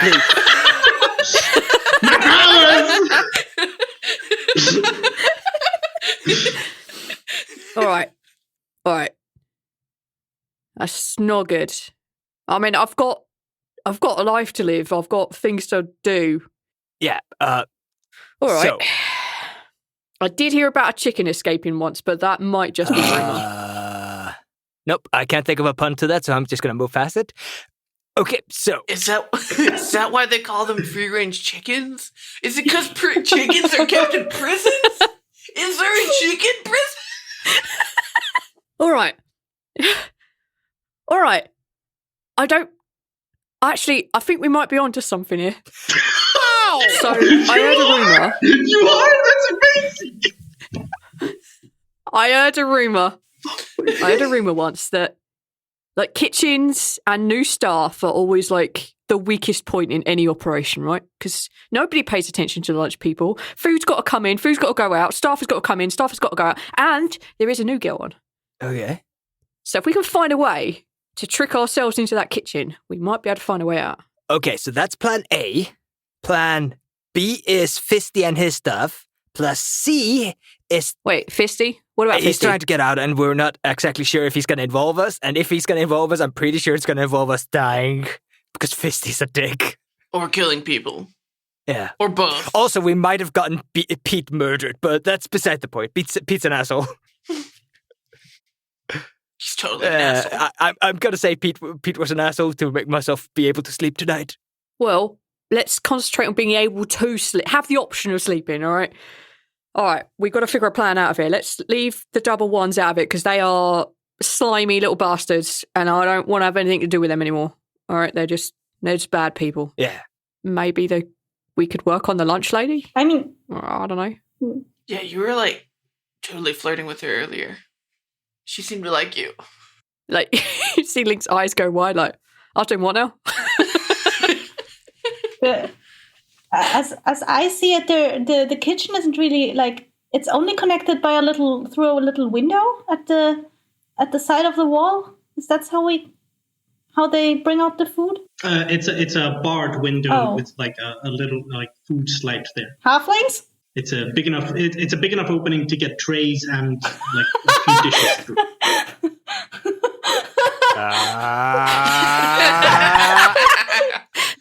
What if we spit on her?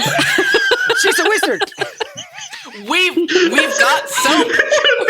That's an amazing. We got the soap. That's an amazing scene, just standing in front of that window, and all of you just start spitting thing is on it, and squeaking. everybody's just like, It's "The fuck squeaking. is It's going annoying. I'm on?" trying to grease it with soap. Spit, And rubbing spit. soap, shoving halfling. Okay, if that... All right, we'll call that plan B then, because if we can't get in there, we need to get some keys from someone. Is he the only one with Like, keys? there's got to be a guard that we can, like, rugby tackle Pete's to the got ground. most of the keys. Okay. And you have soap, Yes, we have soap. Pete. No, he's got just the main key so that we know. Like, I mean, we know surely he has more they than the need average. someone in the kitchen to help peel some potatoes and carrots. Well, maybe Caden has keys to the kitchen. Yeah. Maybe we can get on kitchen duty. Yeah. All right, let's go find Caden. And also, if not, I don't know if anyone here's a thief, but we could just try stealing them from. I know it's not nice, and I like Caden and all, but I don't want to die. Alternatively, so we'll ask him politely, and if he won't help, then we'll nick his keys. I can definitely get the keys. If Caden decides to not work with us. Can we see You Caden? can. He's around the courtyard. Who's got the best rapport with Caden? Not me. The best what? My man, Tony! Yeah, Tony, you're always talking about how like you're the big one. Yeah, with the prisoner. I'm not with the guards. The guards don't like me because I'm so tough. I'm so dangerous. Caden is Can I make a secretly perception roll? Atticus's adopted dad. Aw. It's amazing. Oh my god. Dad, I like need $10 and keys.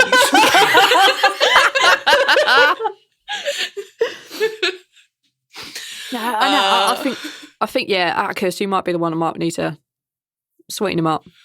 Okay, alright, cool. Cool.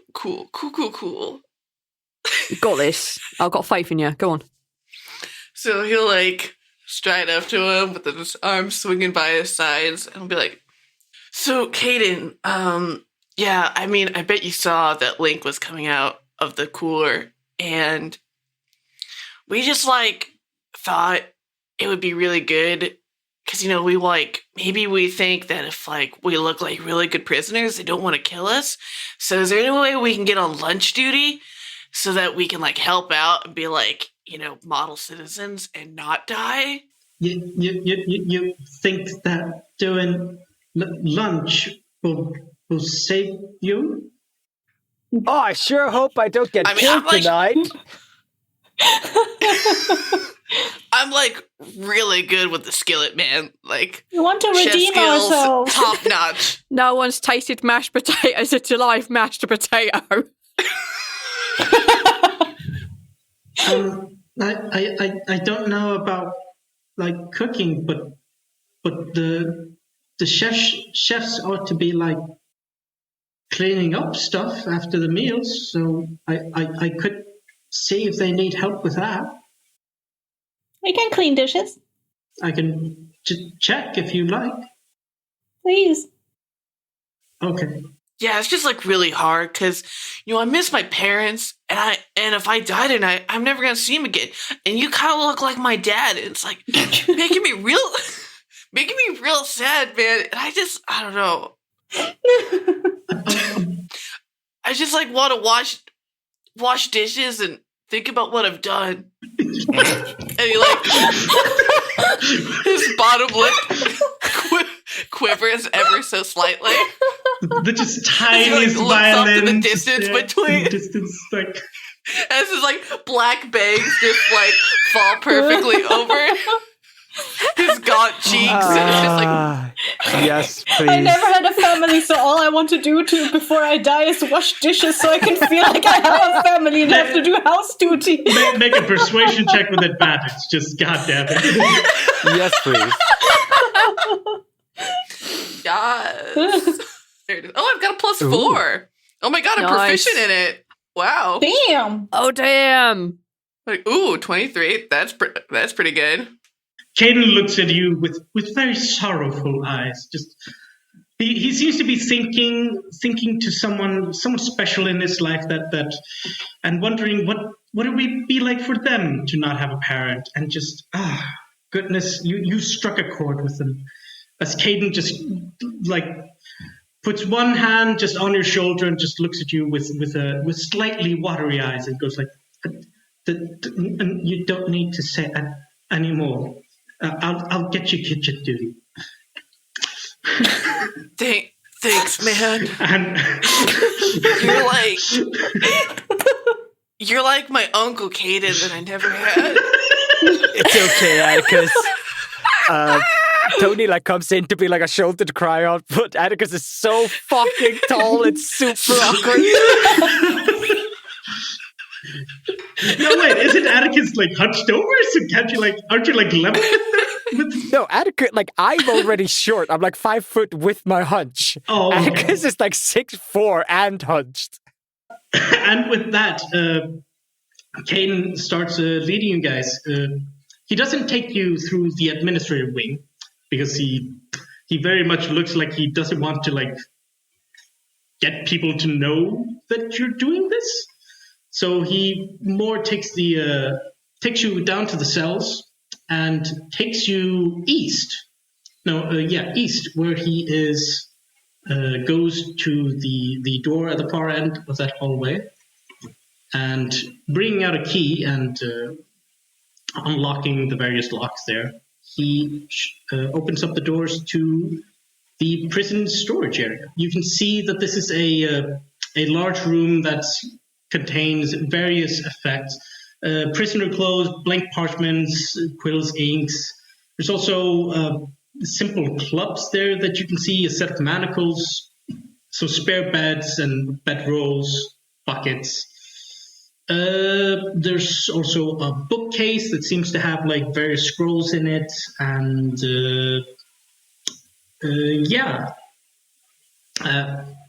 he leads you into this room and goes right, just stay here for a moment and don't touch anything. I'm just gonna talk to the chefs first. And he goes over to the door that's on the east of this room, unlocks a few things, and heads in with the door still open. I'm stealing whatever is not nailed down right now. The nails. The nails. I want the nails. If I can steal some of those manacles, I am stealing a set of manacles. Why are you stealing manacles? Because if we can manacle Lindrin, he can't hang us. I'm pretty sure Lindrin has an extra pair of hands around that are going to hang us if his hands are busy.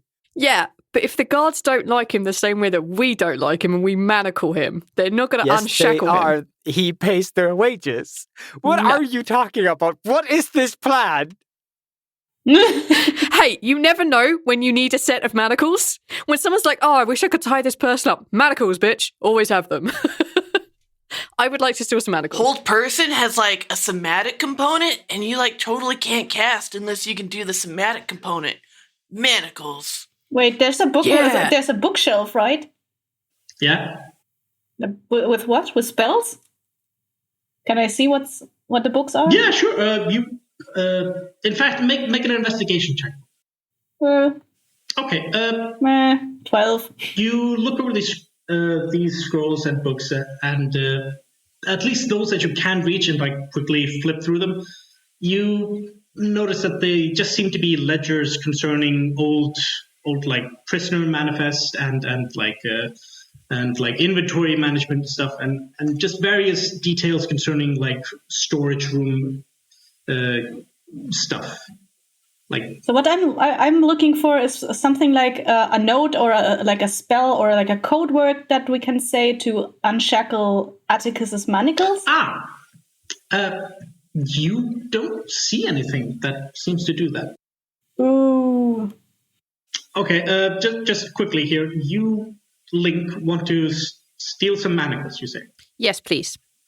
Okay, you can take manacles. Now, I need to ask you this. Where are you hiding them? Down the front of my shirt. Okay. You do that, and you know what? Make a stealth check for me concerning this. Let's see how well you can hide it on your person. 8. Clearly, Lin'K's boobs aren't big enough. You're hiding it about as well as Tony's soap bar. Both of it very clearly sticking out of. Moth, hide these, and I'll give them to Moth. I guess I might inform Atticus to also keep an eye out for anything maybe he can look at the scrolls on the table if there's any notes on something that can unshackle him, or maybe there's a key or something somewhere. All right, those of you that wanna okay, let's just do it like this. Those of you that wanna scour around the room, checking out for stuff, make an investigation roll. Thank you. 19. Okay. 10. 6. No, 9. Ugh. Right, so Lin'K and Tony, the two of you just see what is there. You see the barrels, you see the buckets, you see just the items there. You don't notice anything. Atticus, however, as you're actually looking over the bookcase, trying to figure out if there's anything there that can help you, you don't notice any books that can help you. But as you look down towards the lower shelf, you notice that there are some faint scuff marks in the floor itself by the bookcase. Scuffs that seem to indicate further into the room. Guys, I think there's a secret door over here. And as you say that, you're like an elf. You can. In comes Caden. Truly casual. And goes, I talked with the two cooks, and they very much like the help with cleaning up the dishes, and so you can go in and do that if you like. Oh yeah, I'd love to do that. That's what I want to do with my last day. Thanks, Atticus. Thanks, man. Cool, you're the best, man. he places a hand on your shoulder and once more goes I know it's not much, but I'm very glad that I could help you in what little way I could. And he watches you guys go into the kitchen, and yes, yeah, you guys there in the kitchen, you see a very well-stocked kitchen with all the intricacies needed to make meals. And you can see that there is one cook there, a stocky fellow that is sweating profusely, as this is a very hot room, and is just busy trying to cut some vegetables and get everything ready. Meanwhile, you can see that further into the room, up and to the west of it, there's a little nook that reaches in there where Kythia, the new lady, is currently scrubbing away at the dishes and plates and all. Tony goes straight over to Kythia and is going to help them with their dishes. And Moth is going to ask the people that are cutting vegetables if they need help. Or is this just the chef there? Is he alone? Him? There's the chef and there's Kythia. Those are the two people in the kitchen. And there's Kate, who is currently in the doorway just looking over. Oh, okay. So I guess I'll go over and help the chef cut some vegetables. If I can. Or like at least peel them, because I'm probably not allowed around knives. The chef looks you up and down and goes like, look, let's you know what, that I don't know, can you just put more coal in the kitchen fires, in the stoves? Okay. Just keep the ovens going. Okay, sure. And Moth is gonna go over to the coal sacks and gonna pull out one coal at a time. Okay. Or, I don't know, 2. I don't know how many I can carry. Throw them in the fire. Okay. I'm going to lean over to Atticus and I'll be like, did you say that you think there's a secret door in there? Yeah, so it did kind of look like there was like a hidden, like something behind the bookshelf. All right, I'm going to distract Caden. The other two are distracted. You go have a look. Caden! I'm going to throw my arms up and walk over to Caden. I'm going to put my arm around his shoulders like, right, so the one thing I want to know before I die is why did you choose the life of a guard? I'm going to kind of like take him away. I mean, you're a nice guy. You seem to have your responsibilities sorted out. Your head is on straight, but you work for such an asshole. Is there something better you want to be doing? Actually, that goes for all 3 of you working here. Like, there's such a nicer world out there that I took for granted before I came here. Yeah. Like, sure there's nothing you want to rather be doing than being in here. Like, we have to be in here because we're the scum of society and we have to pay our dues to, like, you know, the you know, the people in charge and whatnot in society. But you've done nothing to deserve being here. There must be something better. Is that a distraction? That's a fine and decent distraction as you lead him over to a table and like with apple in hand try and like get him talking. So Would you like me to make a stealth roll? Yes, that's what I want. Those of you that are trying to get away, make a stealth roll.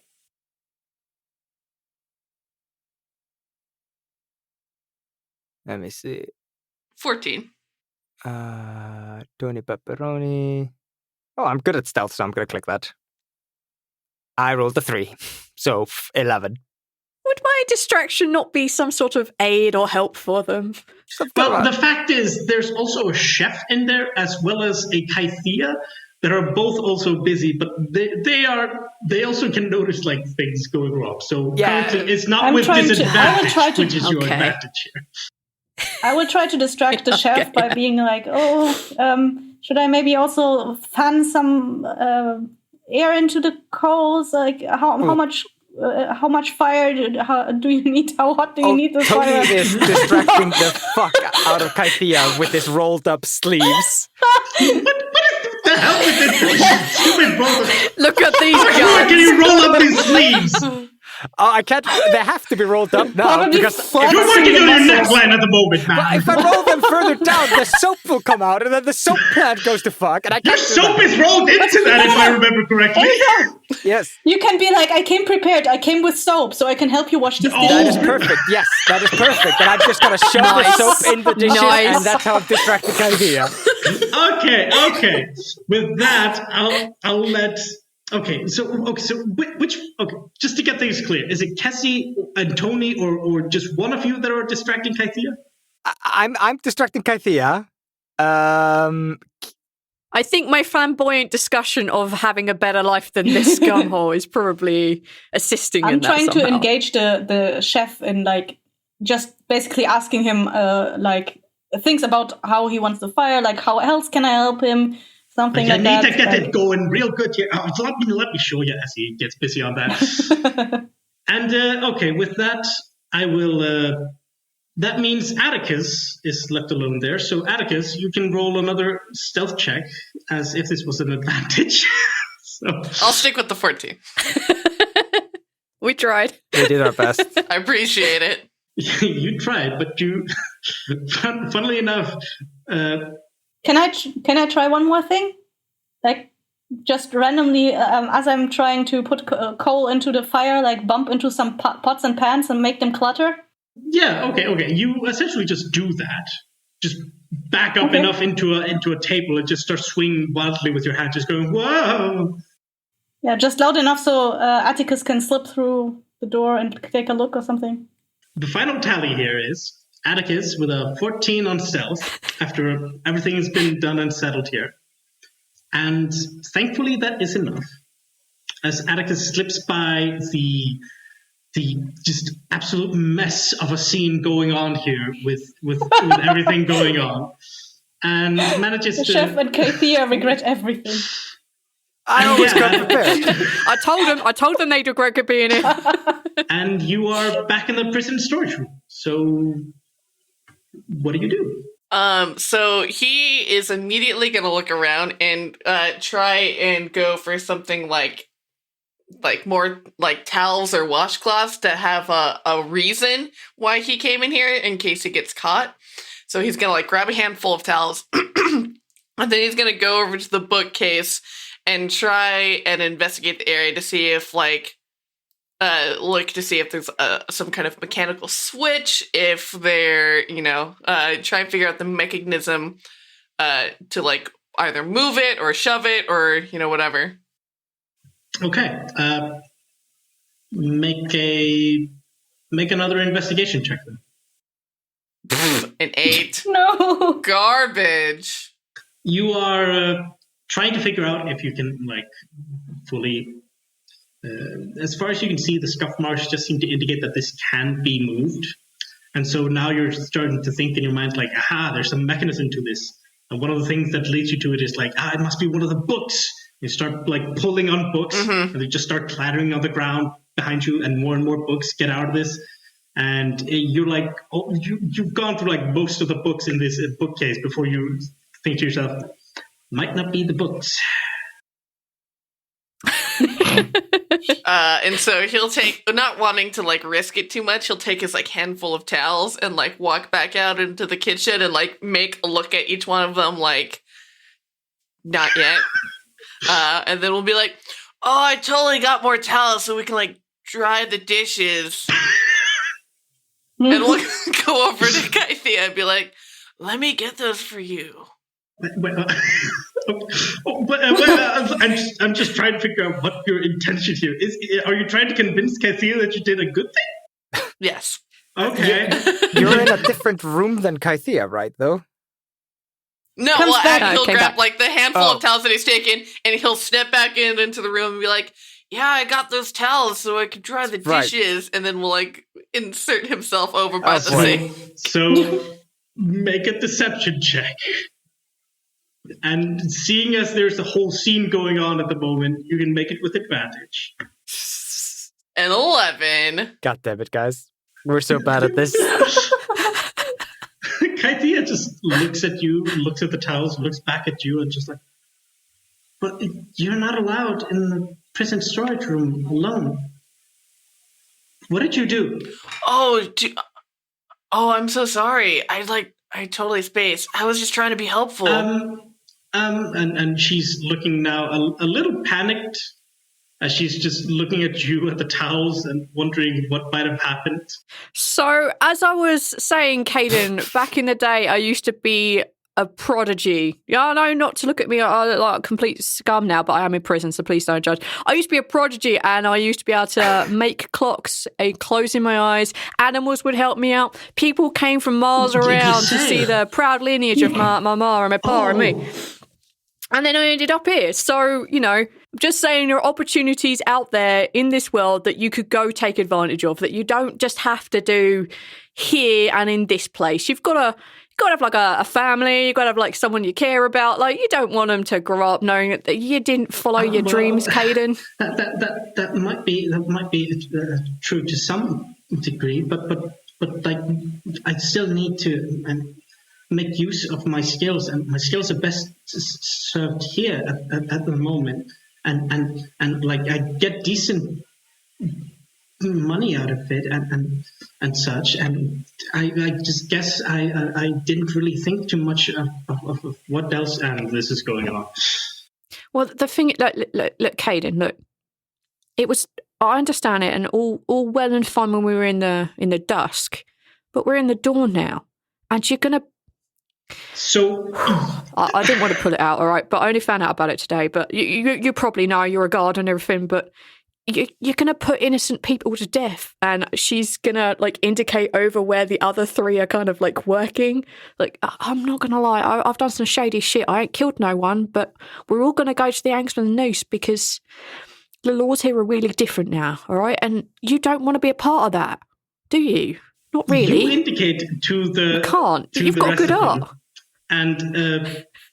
I just kind of, like, waved in their direction. He glanced there, and as he glanced, he notices that Kessi is looking very uncomfortable at the moment, as she's looking at a bunch of towels and Atticus, and seems to be saying something one thing or another. Meanwhile, there's a bunch of pots and whatnot being Kaden! put back on the table by the chef and Moth at the moment. So this is... Atticus will turn. Kaden, I fucked up. I wanted.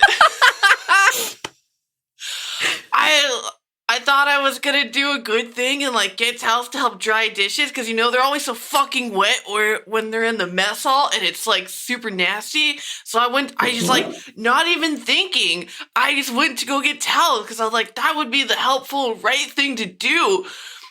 But then she reminded me that I'm not supposed to go in there, and I'm just really overwhelmed with. I'm just gonna like die later, and I can't do anything right. Kaden, what did you do? I didn't do anything. What? Oh my god! What did he do? And he takes a towel and he starts dabbing his eyes. He's like, I just got towels. I pushed them towards Kaden. I pushed Atticus towards Kaden to like embrace or whatever the fuck they want to do. Kaden's not a big. Kaden's just going like, oh, what's happening? What's going on? Oh, What Tony did you like do? just What happened? Tony just gives him like a really stern like, dude, come on. He got towels. And what was that? I'm confused. I would like to use this distraction to sneak away. All right. Thank you. I take it the stealth that you rolled there is what you want to do. Yeah, I rolled 11. I didn't do so well, guys. Well, funnily worse. enough, Kaden rolled worse. So, Yes. so you actually managed to I'm get gone. through. Boom. Welcome to the Hot Mess Express. All right, I'm going to look at these scuff marks. Come on, I'm looking at these scuff marks. Do they indicate how it opens? Like whether it swings or whether it It slides? seems to swing. Fuck. Can I work out which way it swings so I can just grab it and pull It it? seems to the corner of it that is closest to the door seems to swing outwards. Okay, I will swing it in the correct direction. Yeah. Okay. You start pushing it, and as soon as you push it just slightly, you can hear that it is screeching a little bit against the floor as it is scuffing it. Fuck. So Dude, we got Only soap. you had soap, dude. she's the only one that doesn't put my have head in. it. She's the only one that doesn't have it. I put my head in and I'm waving like, I'm gonna put soap on the floor and intentionally slip on it and shoot it towards the door. I want to catch it and hide again. So I pretend to accidentally drop it, and then as I'm like leaning down to grab it, I step on it and intentionally like shoot it towards the door and fall face forward. Make a performance check. Ah, you're no fun. Nobody has stats in Oh my performance. You're the one trying to put her on an act here. Can I make it acrobatics? Fine. Yeah. Make it acrobatic. Woo! That's a 21. You remember the ancient saying of spit on it, as you spit on the soap before you put it on the ground. A kind And smart then- wizard told me that once. Yes, and then go like, whoa, as you slip on it outwards. And very much just on the ground go like, ow. Oh, I've fallen and I can't get up.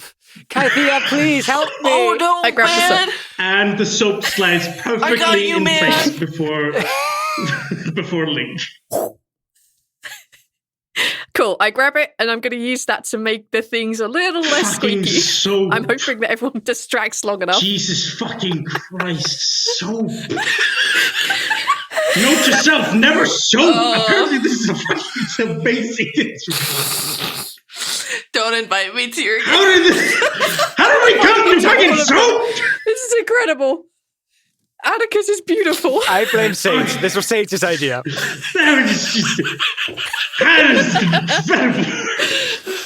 So yeah, Spinning on it and soap are all Sage's idea. Thank you so much. so you have soap, Lin'K. All right, so yeah, I'm gonna spit where appropriate and use the soap just to make it squeak less, and hoping that their distracting noises will be long enough for me to get this thing open. The scene currently going on is very loud and very distracting, and just very much getting on the nerves of everybody in there that's working. Yeah, with a little bit of elbow grease, you start soaping up the Soap. the bookcase as you slide it along. And lo and behold, you manage to slide it out of the way without making too much noise. And what you see behind it is a hole in the wall. Where does it go? What do I see? I can see in the dark. Yeah, you see a tunnel that seems to be going further into the wall section. And you can see that it seems to head just further in before splitting off into a couple of different. I pop my head in back into the room with all the chaos and it's a hole. I'm just mouthing that because I can't. I can't yell this right now. What do you do? Atticus will throw you kind of a knowing look, and we'll look around. All right. So we need to incapacitate these people. Okay. Crawl down this hole, it seems like. Yes, I thought I had to. Wait, so All right. so at the Soaps and moment- sandals, let's go. So didn't you say that you pushed Atticus into Caden? Yes. So his arms are filled with Atticus. That, either Caden is embracing Atticus or Caden has his hands down on the side and Atticus is just up against them. But I am, of course, lying on the ground now, so I can't force that situation anymore. I want to grab his arms and put them together with the manacles behind his back. You're the worst. I can't believe you actually managed to make my the kills work. God. Oh my God. Make a sleight of hand check. Let's see how dexterous you are with this. 8. Oh no. You Sorry, guys. Thought this might work. what happens is you grab Caden's hand and you're going to manacle it, and then Caden just immediately looks at you and just goes, "What are you doing?"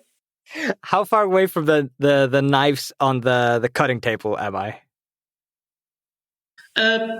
Let's say, seeing as you had to slip the soap, yeah. the soap in, let's say that you're one table away from, there's a table in between the one where the knives are actually on. All right. I'm gonna walk over, and as I'm walking towards the table, I grab the back of Moth's head. Oh no! Don't. Moth. Oh. Moth's head.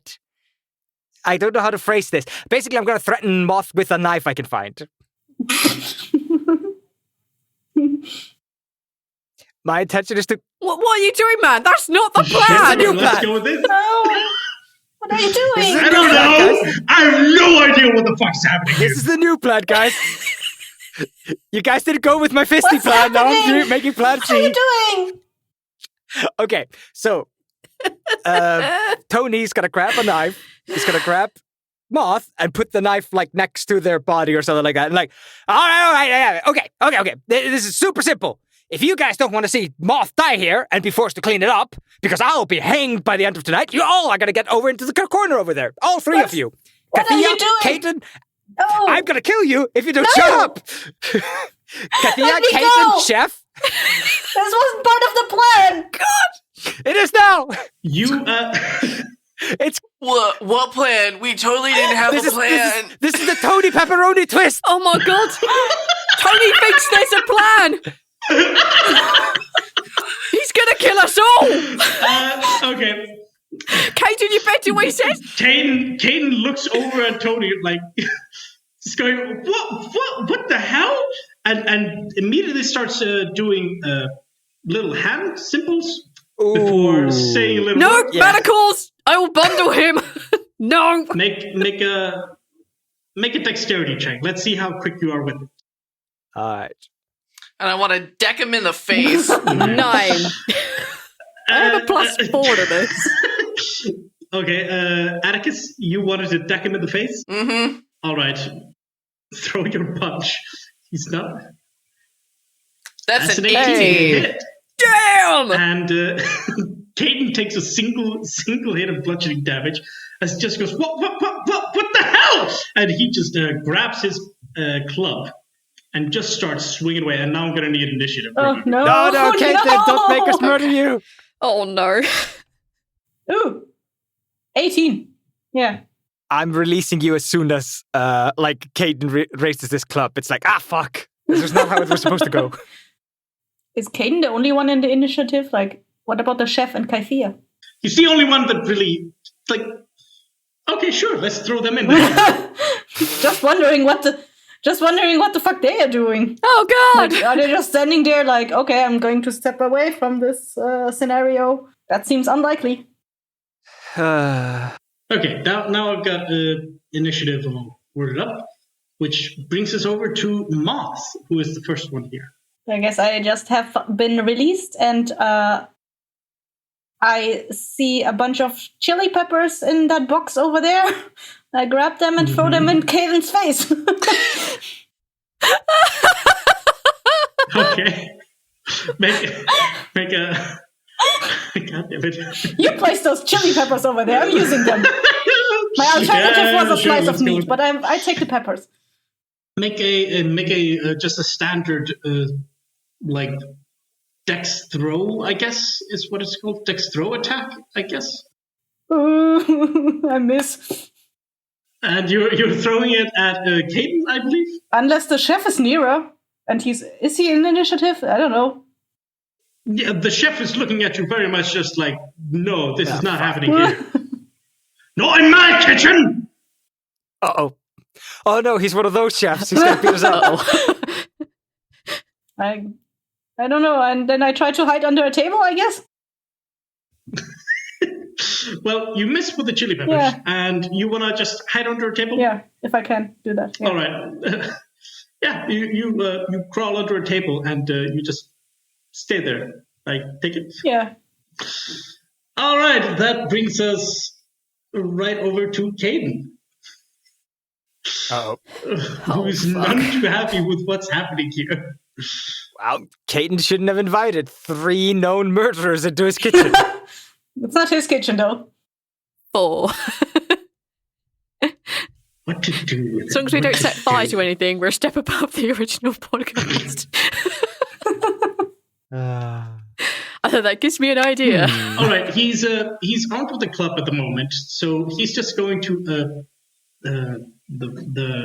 okay. So it's Atticus and Lin'K that are right next to him. Right. Lin'K. Okay. So he's just going to. Atticus was the one that punched him, so he's going to club Atticus. Oh no, not Atticus. And he's going to make a attack roll. But he's your son! Don't do it! That's an 8 plus... Jesus, he has a lot to hit. That's 15 to hit. That does hit. All right. Let's see. What's Daddy? So, oh no. 4 plus... that is a total of 10 bludgeoning damage. Jesus. From Caden. I'm unconscious. Oh Yeah. my god! We're gonna die right That here. knocks everyone in this room That's unconscious. his first attack. I throw the manacles down. I'll surrender. I throw it down. I'll surrender. I'm done with this. Send me back to the cold room. Okay. Does anybody else surrender? I guess me.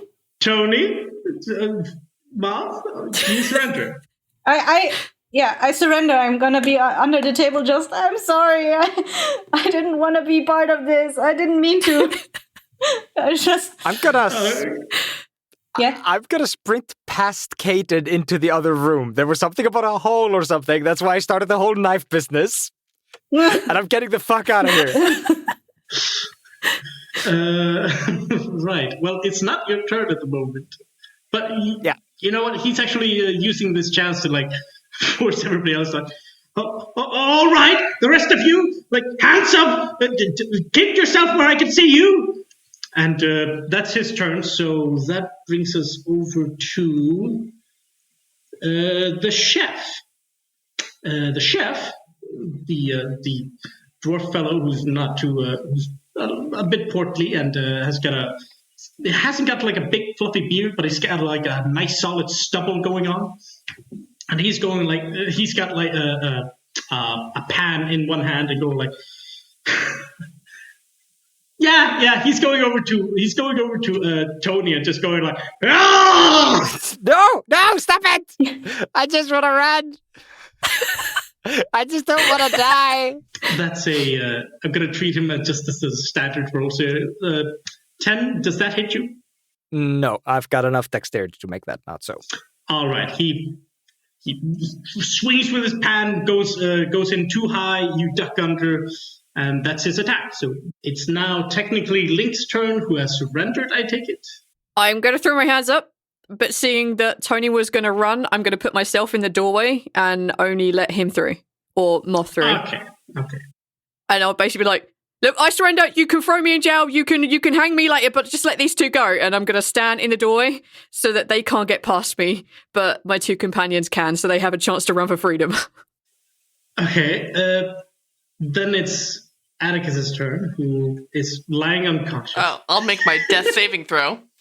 All right. Oh no! How could you kill your own son, Caden? They were our nephew. That's a failure. Yeah, that's one failure. That brings us over to Kaithia, who got higher than Tony. Oh, come on! Tony, you're such a shit fucking character. You rolled real low on that. Yeah, I rolled a 2. Kaithia, don't let the one on the floor die! It'll be on your head if you can heal them! Kaithia's going over to like see to Atticus. Sure, she'll do that. She'll try a medicine check. Well, she got a 10, so that succeeds. Unless she's got a negative in her medicine. Okay. All right. She doesn't have that, so Atticus, Kaithia comes over to you and just starts like seeing to your head wound, trying to keep you stable and like making sure you're not going to like choke out or anything of the sort. Which brings us finally to Tony Pepperoni, who has been anxious to do something. All right, so Moth ran underneath one of the tables, right? Yeah. Yes. All right, so I'm imagining that because they were in front of me and I was trying to threaten Caden, Moth is under a table that is in the same direction as the exit. So Yes. Tony's gonna run. He's gonna duck under the table with Moth, grab Moth under his arm, and then just charge for the door. All right. You start moving, and that gives the chef an attack of opportunity. Yep. That is a 9 to hit, so Nope. it misses. And then I give Caden a breath, like a birth around Caden, so he does not get to like casually swing me down. I saw his proficiency when he was clubbing the shit out of his adopted son. His nephew, adopted nephew. Okay. And you just want to grab Moth and start running. Yeah, charge for the door. There was something about a hole or a cave or something. As I have my hands up, I point in the direction of where it is when they pass me. Okay. Like, ah! It'd be really obvious. There's a bookcase where it should have been. Okay. So, Moth, do you struggle at all, or do you just let him carry you? I guess I'll just let him carry me. Thank you. I'm very perplexed by this whole situation. Like, I don't know how heavy you guys are, but seeing as you are quite literally not wearing anything but just simple clothing, I'm going to go ahead and say that you can carry Moth without encumbrance. Thank you. I do still have my soul. Yeah, so Halfling, so she's probably like 40 no, pounds. that's so I know. So, all right, you slide along efficiently. As an extra... Just slide. As they pass, can I hand Moth the soap? Sure, why not? Let's go ahead with this. Let's see where this You goes. might need it. Here, Soap, the ultimate tool. you might need it. MVP. You hear Atticus whisper between the chaos of what's opening. Just spit on it.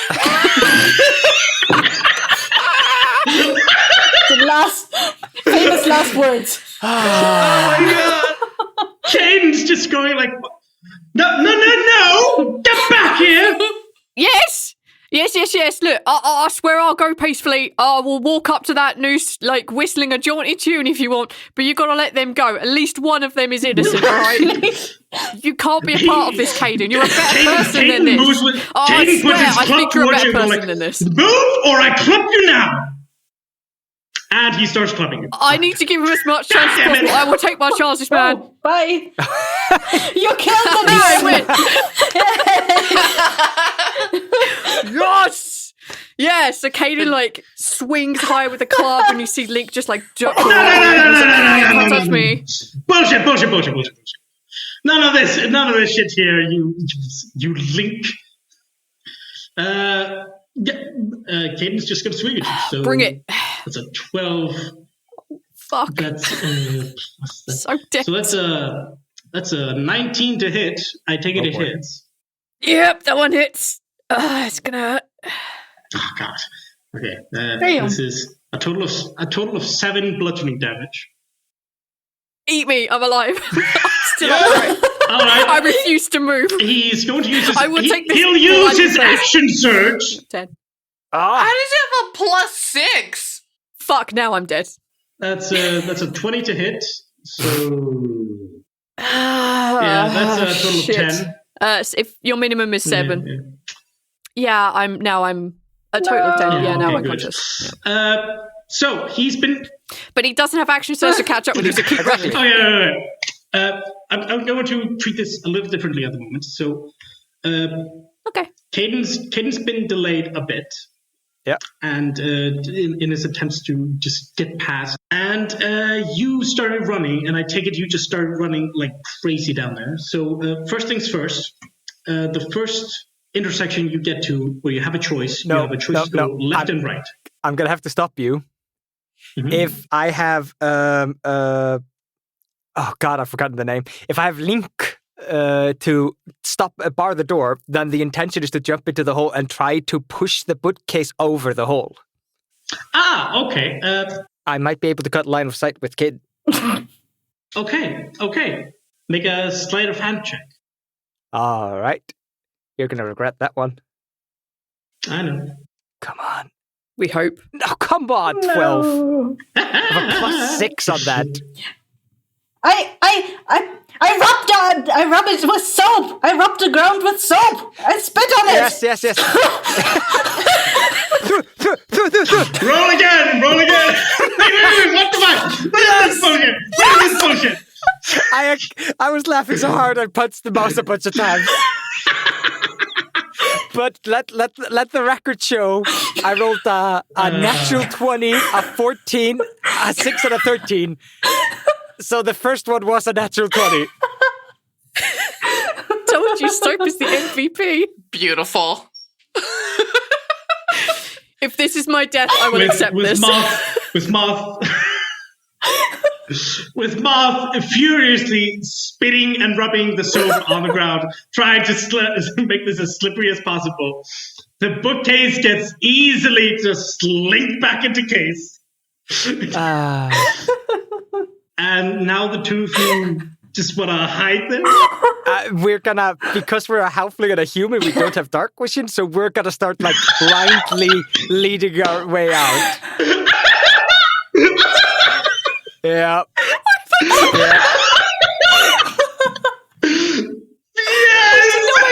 Yes! We did not make this easier on ourselves.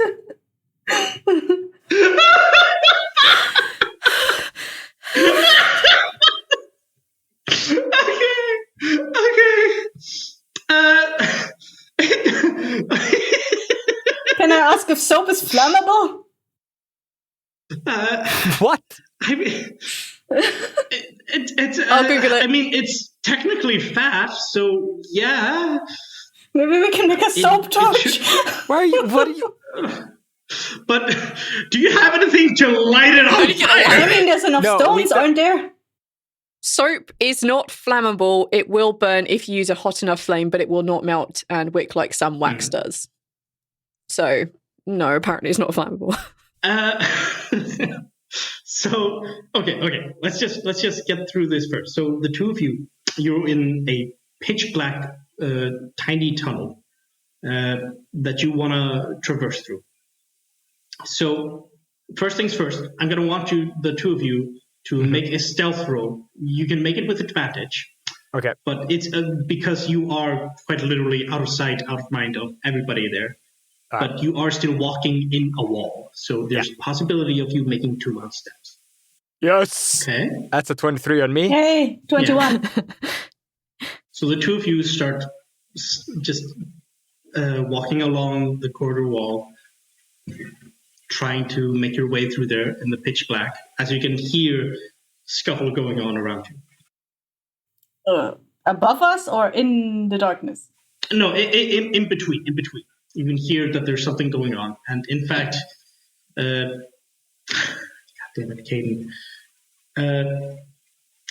So Lin'K and Atticus, the two of you are knocked out. The two of you... I'm so sorry, guys. You are back to one with Kythea standing over you and Caden barking orders left, right, and center with a couple of guards now very much in the room. And your hands are now manacled with the same manacles that you were trying to put on. Oh, the irony. Atticus, I need you to roll a d4. God damn it. 4. You are knocked out for 4 hours. You will not wake up until Oh no. sometime afternoon. Anyway, this is what happens, and Atticus and Lin'K, the two of you are being manacled and dragged forth, and we will deal with you in just a short little while. So, the two of you in the wall, you keep going, and you're like, you can feel either side of the wall, so you're just like dragging your hands along and trying to figure out. Before long, you find yourself with an option of going left or right. Which way do you go? To the left, to the left. Left. Left, okay. Keeping up and just walking in the wall, you keep hearing the various guards going off, and the whole place now seems to be going up in a ruckus. And in fact, soon enough, you hear the alarm spell go off yet again, this time with a different noise, one that you've heard not a whole lot of, but know very much what it means. It is a sort of loud bell noise that indicates the place is in lockdown.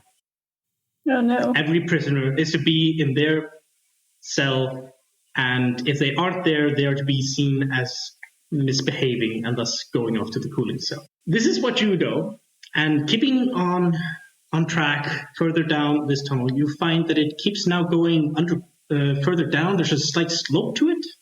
Okay. And you keep going, and things start cooling down for you guys as you keep going further down. And soon enough, the tunnel leads you a few other turns until finally you find yourselves looking at an opening. There's a loose panel that you find yourself being able to like push on a little bit of one of the wall, and as you just gently push it, you can see behind that you are in the morgue. Oh no. No. Moth, I'm sorry. Oh no. We're in the morgue. Oh. Maybe we should have taken the right turn earlier. I think we have to try. Yeah. We just have to see where that takes us. If not, we at least can get to the morgue. That's something. Yeah, we can pretend to be dead and hope they carry us out, maybe? I mean, that's not going to be much worse than what we would have been if we stuck around. So you had a mortuary sciences major with you. Oh no, my corpse doctor! No. I will, however, tell you this. The room itself, it's a very cold room with 2 stone slabs in the center of it and a bunch of stretchers that are leant up against the wall.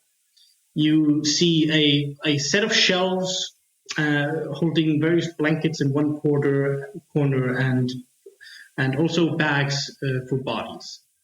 Then at the end of the morgue, you can see that there is a ramp, a short ramp that leads to a storm cellar doors that have a single bar and a lock on the inside. Okay, can I scout anything that I could use as makeshift thieves' tools to lockpick that lock in that room? Like a scalpel or some kind of like pins? It's a morgue. They probably have scalpels. They probably have scalpels. They probably have needles and threads to like close up bodies they've opened. Make a perception check. All right. Can I help him if he points it out to me to look for them? Do you point it out to me? I very quietly tell Moth what I'm looking for. All right, come on. 15. All right, that's something. Can I make one too? Yeah. Woo! 19. Ooh. 19, okay. Looking around the room, you can see that there's one of the shelves seems to have a set of implements.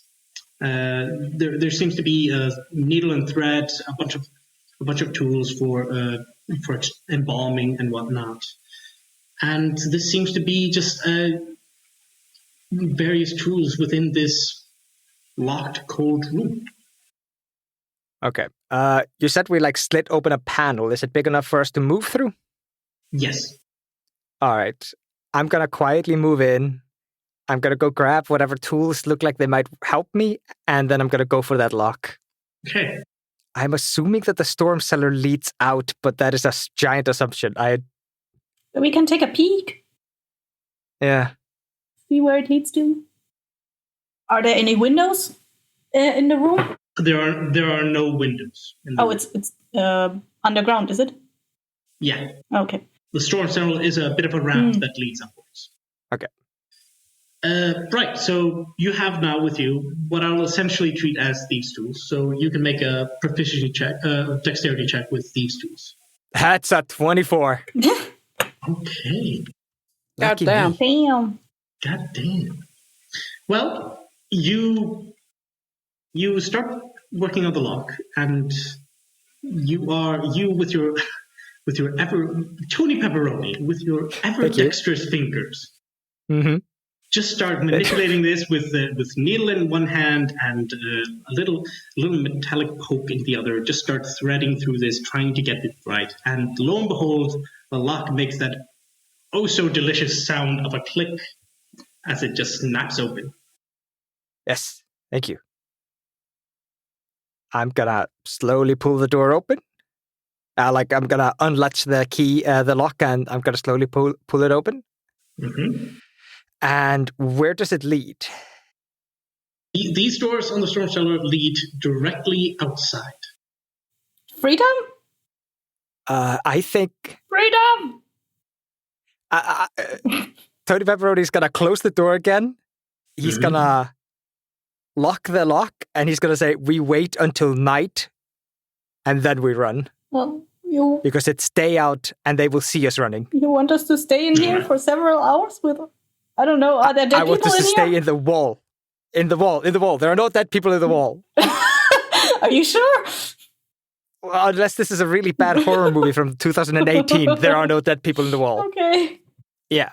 I'm actually not going to lock it. I'm just going to leave it like almost locked. Like as close as I can. Okay.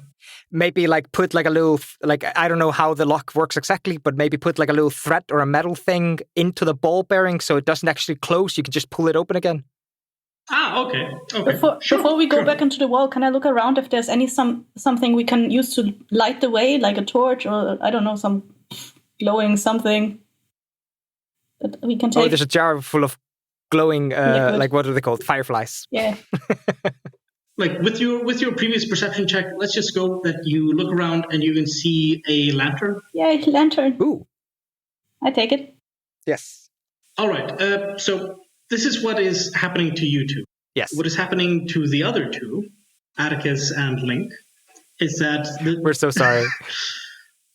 Atticus and Lin'K, It's like you two are brought to the okay. medical room for a quick checkup, where the gnome medic, a gnome cleric, in fact, is looking over you two with his in this what is this medical facility? That's right. Which is a room that's, I believe you guys can see at the moment. Up top? Right, yeah, okay. So this room just has various implements, various stretchers, and a single slab table with a stretcher on it that has a bit of blood around it. Various tools, a chest, copper, and such. And of course, Braska, the gnome cleric, which is an elderly gnome, who seems rather begrudging at the moment. And he takes you two into the facility with a bunch of guards. Ow. Oh, what the heck? Oh, man. Well, you lot sure did something wrong. Well, it was a little misunderstanding. Help, Atticus. Atticus is like really fucked up. All right. And he goes over to Atticus, casts a single cure wounds on you. Oh, sweet. 6 hit points you gain back. I'm like pretty much back and forth. All right, let's go kick the shit out of him. Oh, no. The two of you are both manacled with 3 guards in the room, all looking at you with weapons at the ready, going like, try me, motherfucker. If I remember the strength check on the manacle, I have to get a nat 20. I can't get anything else. I can't break out these. Yeah, I have a 10 in strength. I'm going to be honest with the two of you. So This is not going to be your chance to get out of here. Yeah, no. Atticus is definitely making peace with that. So, you worship Kelimvor, right? Yeah, I do. And, if this is my fate, that, like, I die to make sure that the other two of them hopefully, like, made their way to freedom, then I'm willing to accept that. Yeah. It really fucking hurts, but yeah. I mean, I think Moth is probably innocent. I hope Tony does the right thing and give up his life to save hers later, like we've done with her. But, yeah. Yeah, he's like a good dude. I think his heart's in the right place, but All right. Well, how about we do this, was it this prayer thing where we just like pray to, was it Kelimvor, and hope that they don't meet them for a while?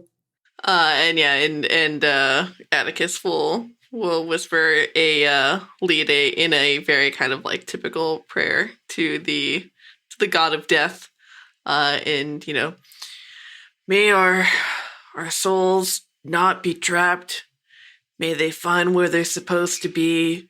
May they be laid at rest, and that we meet the fate that we're supposed to meet. Yeah. That one. And Lin'K just like looks sad and contemplative, but yeah. And I'm sorry, but that's kind of how your day goes on, with guards watching over you, and as soon as they feel that you are good enough to move, they will instantly move you to a cooling off cell and keep you there under watch. Can I roll my hit dice? Sure. Yay. It's a short rest. Technically counts. Woo! I got 8, so I have all but one of my hit points back. Thank you. All right, that's the rest of my day. The other two, Moth and Tony, you guys just waiting there until nightfall? I thought we would check no. out what was on the other side of the intersection that went left and right. Yeah. Okay. Now that we have a light. lantern now. Yes. Okay. Yeah. You move on down the narrow tunnel. and keeping careful of your steps and everything. You keep going until you finally get that back up onto the first level, where you begin to feel a certain amount of warmth. And from there, you keep going a few twists and turns. And finally, when you get to an endpoint, just a literal end, the tunnel doesn't go any further. You start looking for any way to open up. And you see that the room is... hang on, let me see. Right, okay. You open up, and behind a cabinet that is up against the wall, you slide it out a tiny bit away, and you start seeing... Hold on. We're here. Up in the northeastern part of the prison facility, you see a... Come on, let me do this. Here we go. You see a meeting room. With a large table in the middle with candles on the central piece of it, and a rows of chairs surrounding it. That's not what we wanted. I don't think we should be here. No, I think you're right. Unless we want to assault Lin'K. I mean, I'm going to be very honest. Lin'K has punched me, and I don't think we can take it. I don't think. Okay. Let's just go back to the morgue, I suppose. So, yes. Dagur, am I understanding you correctly? Is the morgue in the cellar, like in the underground area? Yes, it is below ground. Moth? Yes. Are you any good at hiding or stealing or running or anything? No. I don't... I'm not good at stealing. I'm not very fast either. I'm very small. Oh boy. What are you looking for? What are you trying to do? I want to get the guys out of their cooling room. Do you think... But they're going to be... Do you think they're kind of... that cooling room is connected kind of to the morgue, maybe? It's all downstairs. I think it's all going to be underground, but I don't... Was there another door in the morgue? There was an exit, yeah. So there was only one door? No, the morgue had a storm cellar door that led to the outside, and one door that was the entrance to the morgue. From when you enter from the prison? From within the prison. Okay. Yeah, and that door most likely connects to the hallway that connects to the cooling off rooms. Yeah. I mean, we can try that. Yeah, we're gonna make a way back to the morgue, and we're gonna sneak a peek out the morgue door. I'm gonna need either one of you to make a stealth check to take a peek. I'll do it. Whichever one of you wants to do it. Oh, just one? Do it. I mean, if both of you want to do it, you can go ahead. No. Let's not maximize our chance for failure. Okay. I've got a really high stealth score, so I'll take care of it. Yep. I mean, I'm okay with that. It's a 19. Okay, I've been rolling good, so it's gonna go downhill soon. The door to the morgue is not locked, for fairly obvious reasons. And as you go further out into the hallway and just take a tiny little peek around the corner, you find that, of course, there are a couple of guards standing outside the cooling off cell door. Okay. I guess we shouldn't take that door then. Yeah, I come back and tell Moth, they've got guards on the doors. So,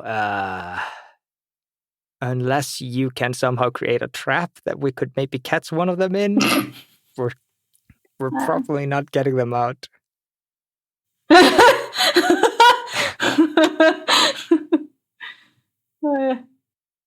I mean, I'm a ranger. I don't know if I have any knowledge on how to make something to trap them in. I can think of nothing. Like, the only other option I would have in mind would be to use that the meeting room door. Because there's no one in there right now, and I don't think that would be guarded. Like, why would they guard that if it's empty? It's in there, like, it's in the administrator half of the building. Yeah. How about you go take a look at the administrator wing? I'm going to stay here and see if I can, if there is a chance to get them out, I'm going to go get them out. Like, I'm just going to listen to footsteps and see if the guards move, and if there's ever an opening, I'm running in and I'm getting them. But how do you know that they're in the cool-off area right now? Because they attacked the guard. That's where they put us after we attack guards. But they were knocked out. Maybe they need medical attention first. Well, why would they put guards here then? Huh? In the morgue? No, at the cool-off area. Maybe there are other prisoners in the cool-off area right now. Well, then I'll let them out, and they're a great distraction. I mean, sure, you can try. Just... I mean, I can look at the other room, but what if someone comes in? I mean, I can hide under the table, I suppose. Or in the plant that stood in the corner. I can't think of a good plan to, like, get them out. I can't. I'm thinking and I can't. Save yourselves! We forgive you. Oh my god. We only almost died for you, but it's okay. Atticus is just sitting in this. Nobody knows. I mean, yeah, okay. Are there maybe some kind of keys somewhere in the morgue? We could search. Maybe they left something behind. But again, we have to get past the guards to use the keys. Then I guess we will just wait till nightfall and escape into the night. We accept our fate. Yeah, Tony's still gonna, like, sit around and see if he sees an opening in the cold area, in the cool-off area. That's the only hope he has. No, you don't get that. In fact, what you do get is the slight worry as a pair of guards come down and begin investigating other places of the subterranean section, including the morgue. Yeah, Tony just fucks off back into the wall then. Yeah. Exactly. Fine. So, as time goes on, the two of you, unfortunately, find yourselves in the position of not being able to get your companions. They are now destined to die. No. The two of you, Moth and Tony, wait for the opportune moment as night starts coming around to take your chance at leave for freedom. However, Atticus and Lin'K, the two of you are faced with a terrible, terrible thing. As sunset rolls around, you two are brought up in manacles back up to the courtyard. This time, what you see before you is a scaffolding. A scaffolding that has several ropes in it. Lin'K is on top of that stage, looking very happy at the moment, as it's not just you, but a bunch of other prisoners who are also manacled and already in place. How's your face? Very happy. True justice is finally upon us. You lot, you sorry, sorry lot, finally going to get your justice. You are now with a rope around your neck, standing in your place, in your position where you have been placed. And Lin'K, looking ever so smug, is looking over this crowd where you can see an odd-looking person, someone who seems to be taking note, careful note of this hanging. And Lin'K simply goes, "Any last words?" I tried so hard and I got so far, but in the end, I guess it just doesn't matter.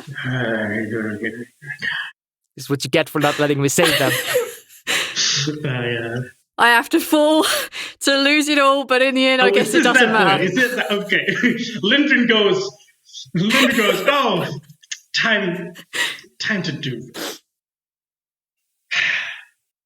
What about Atticus? Let me give Atticus a chance to say anything. Whatever you to say.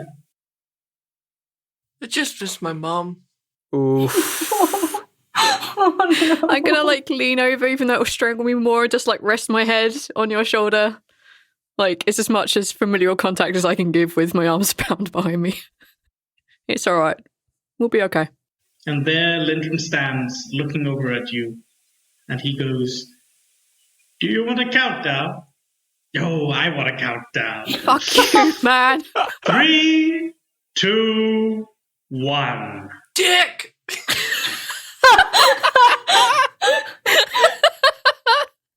And you feel the world drop out from beneath you, and all is black.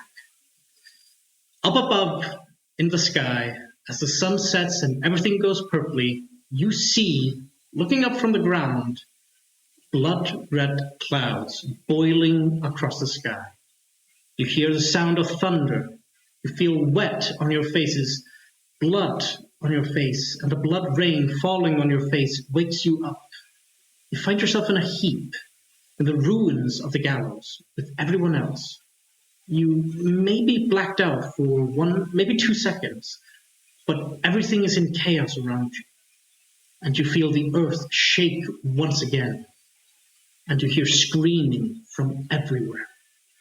You see the face of a woman leaning over you, the blood-red clouds behind her, a stark contrast to her calm, freckled face. And for the briefest moment, as a choking noose begins to make your vision swim, you think you see her features replaced with that of a horned, purple-skinned tiefling. As Kythea goes, "Ah, so it's begun, Father." Hi everyone, it's V here. I want to first of all say thank you to all of our crazy ass guests who were just amazing. Kessi, which you probably have heard and hopefully would recognize as Lisbeth normally. I love Kessi so much, it's amazing. There is also Sage, who I'd never worked with before, has seen a lot on Twitter. Sage, thank you so much. Atticus is the freaking best and is definitely Lin'K's new favorite friend and maybe child, I don't know. And also to Dagur, because Dagur was just fucking amazing at this. I gave Dagur this kind of hey, here's the intro, and they just ran with it, and Dagur is amazing, and he was also the voice of Lo here, and he's a good friend of mine. I adore him, so thank you so much, Dagur. Also, I guess I should thank Eyþór, who was also there, so that was also, cool. So yeah, just I hope you enjoyed this. This is not going to be a thing, but this was just a crazy, not my Bitcron alternative beginning style game. Hopefully y'all enjoyed it. If you want to help us out and continue supporting us, there is Patreon, which you could go to, TLD Pod. That should find us on Patreon. We've got a bunch of rewards, including adding things to the Not Peter Fund, so that in Season 2, not everybody is named Pete or Steve, or Rose is apparently a name I use a lot as well, so it's really helpful for that. And also, you have access to our recordings and to our live chat for things like our monthly AMAs and such like that. And also, you help us keep the lights on around here, so we appreciate that. You're about to hear an ad for the White Vault. Hopefully, so the White Vault is about to be out, or is out right now, and it's starting on Season 4.